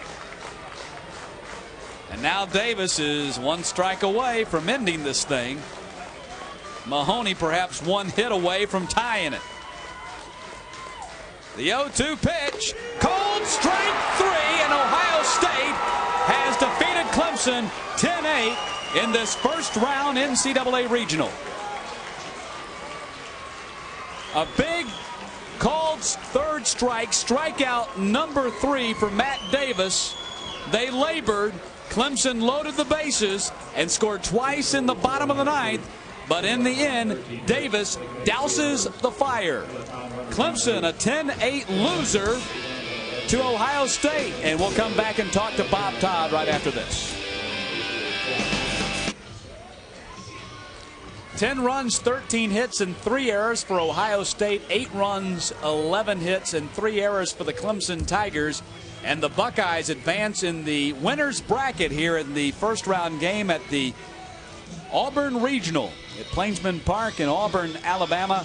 And Ohio State will now play the winner of the Auburn-Princeton game tomorrow afternoon at 4 o'clock Eastern, 3 o'clock Central. And the Clemson Tigers will now have to come back in less than 24 hours and try to stay alive in this tournament. They'll play at 12:30 Eastern, 11:30 Central tomorrow against the loser of tonight's Princeton and Auburn game. But Clemson had their opportunities there, and certainly Ohio State tried to help them out, Andy, with 2 errors in the ninth inning. But in the end, they were able to pull out a victory. Well, you can never score enough runs in college baseball, and we saw an example of it here this afternoon. A 3-run top of the ninth inning for Ohio State that gave the Buckeyes a 4-run lead, and with Davis out there, despite the the fact that Ohio State hasn't lost a game when it's led going into the ninth, you felt pretty safe. But a couple errors by the infield for Ohio State and a couple walks gave the Clemson Tigers an opportunity. But Davis was able to strike out, get the last 2 outs on called strike threes. He struck out 3. They were all looking on curveballs. And Ohio State escapes with a very impressive victory for the Buckeyes, and they await the winner of this next game between Auburn and Princeton. And for Clemson, as you mentioned, they use 4 different pitchers and now have to get ready for an elimination. Actually, 5 pitchers and get ready for an elimination game tomorrow morning. Well, Bob Todd's talking to his team, so he won't be available to us. Ohio State defeats Clemson 10-8. Stick around, Sports Unlimited. Nick Cellini filling in for me tonight with Ron Haynes back in our studios. They're going to be taking your phone calls, plus he'll get you updated on all the sports news from this afternoon and preview tonight's action as well. Again, Ohio State a 10-8 winner over Clemson coming up in 50 minutes. We'll be back here at Auburn for game number 2 as the Auburn Tigers take on the Princeton Tigers.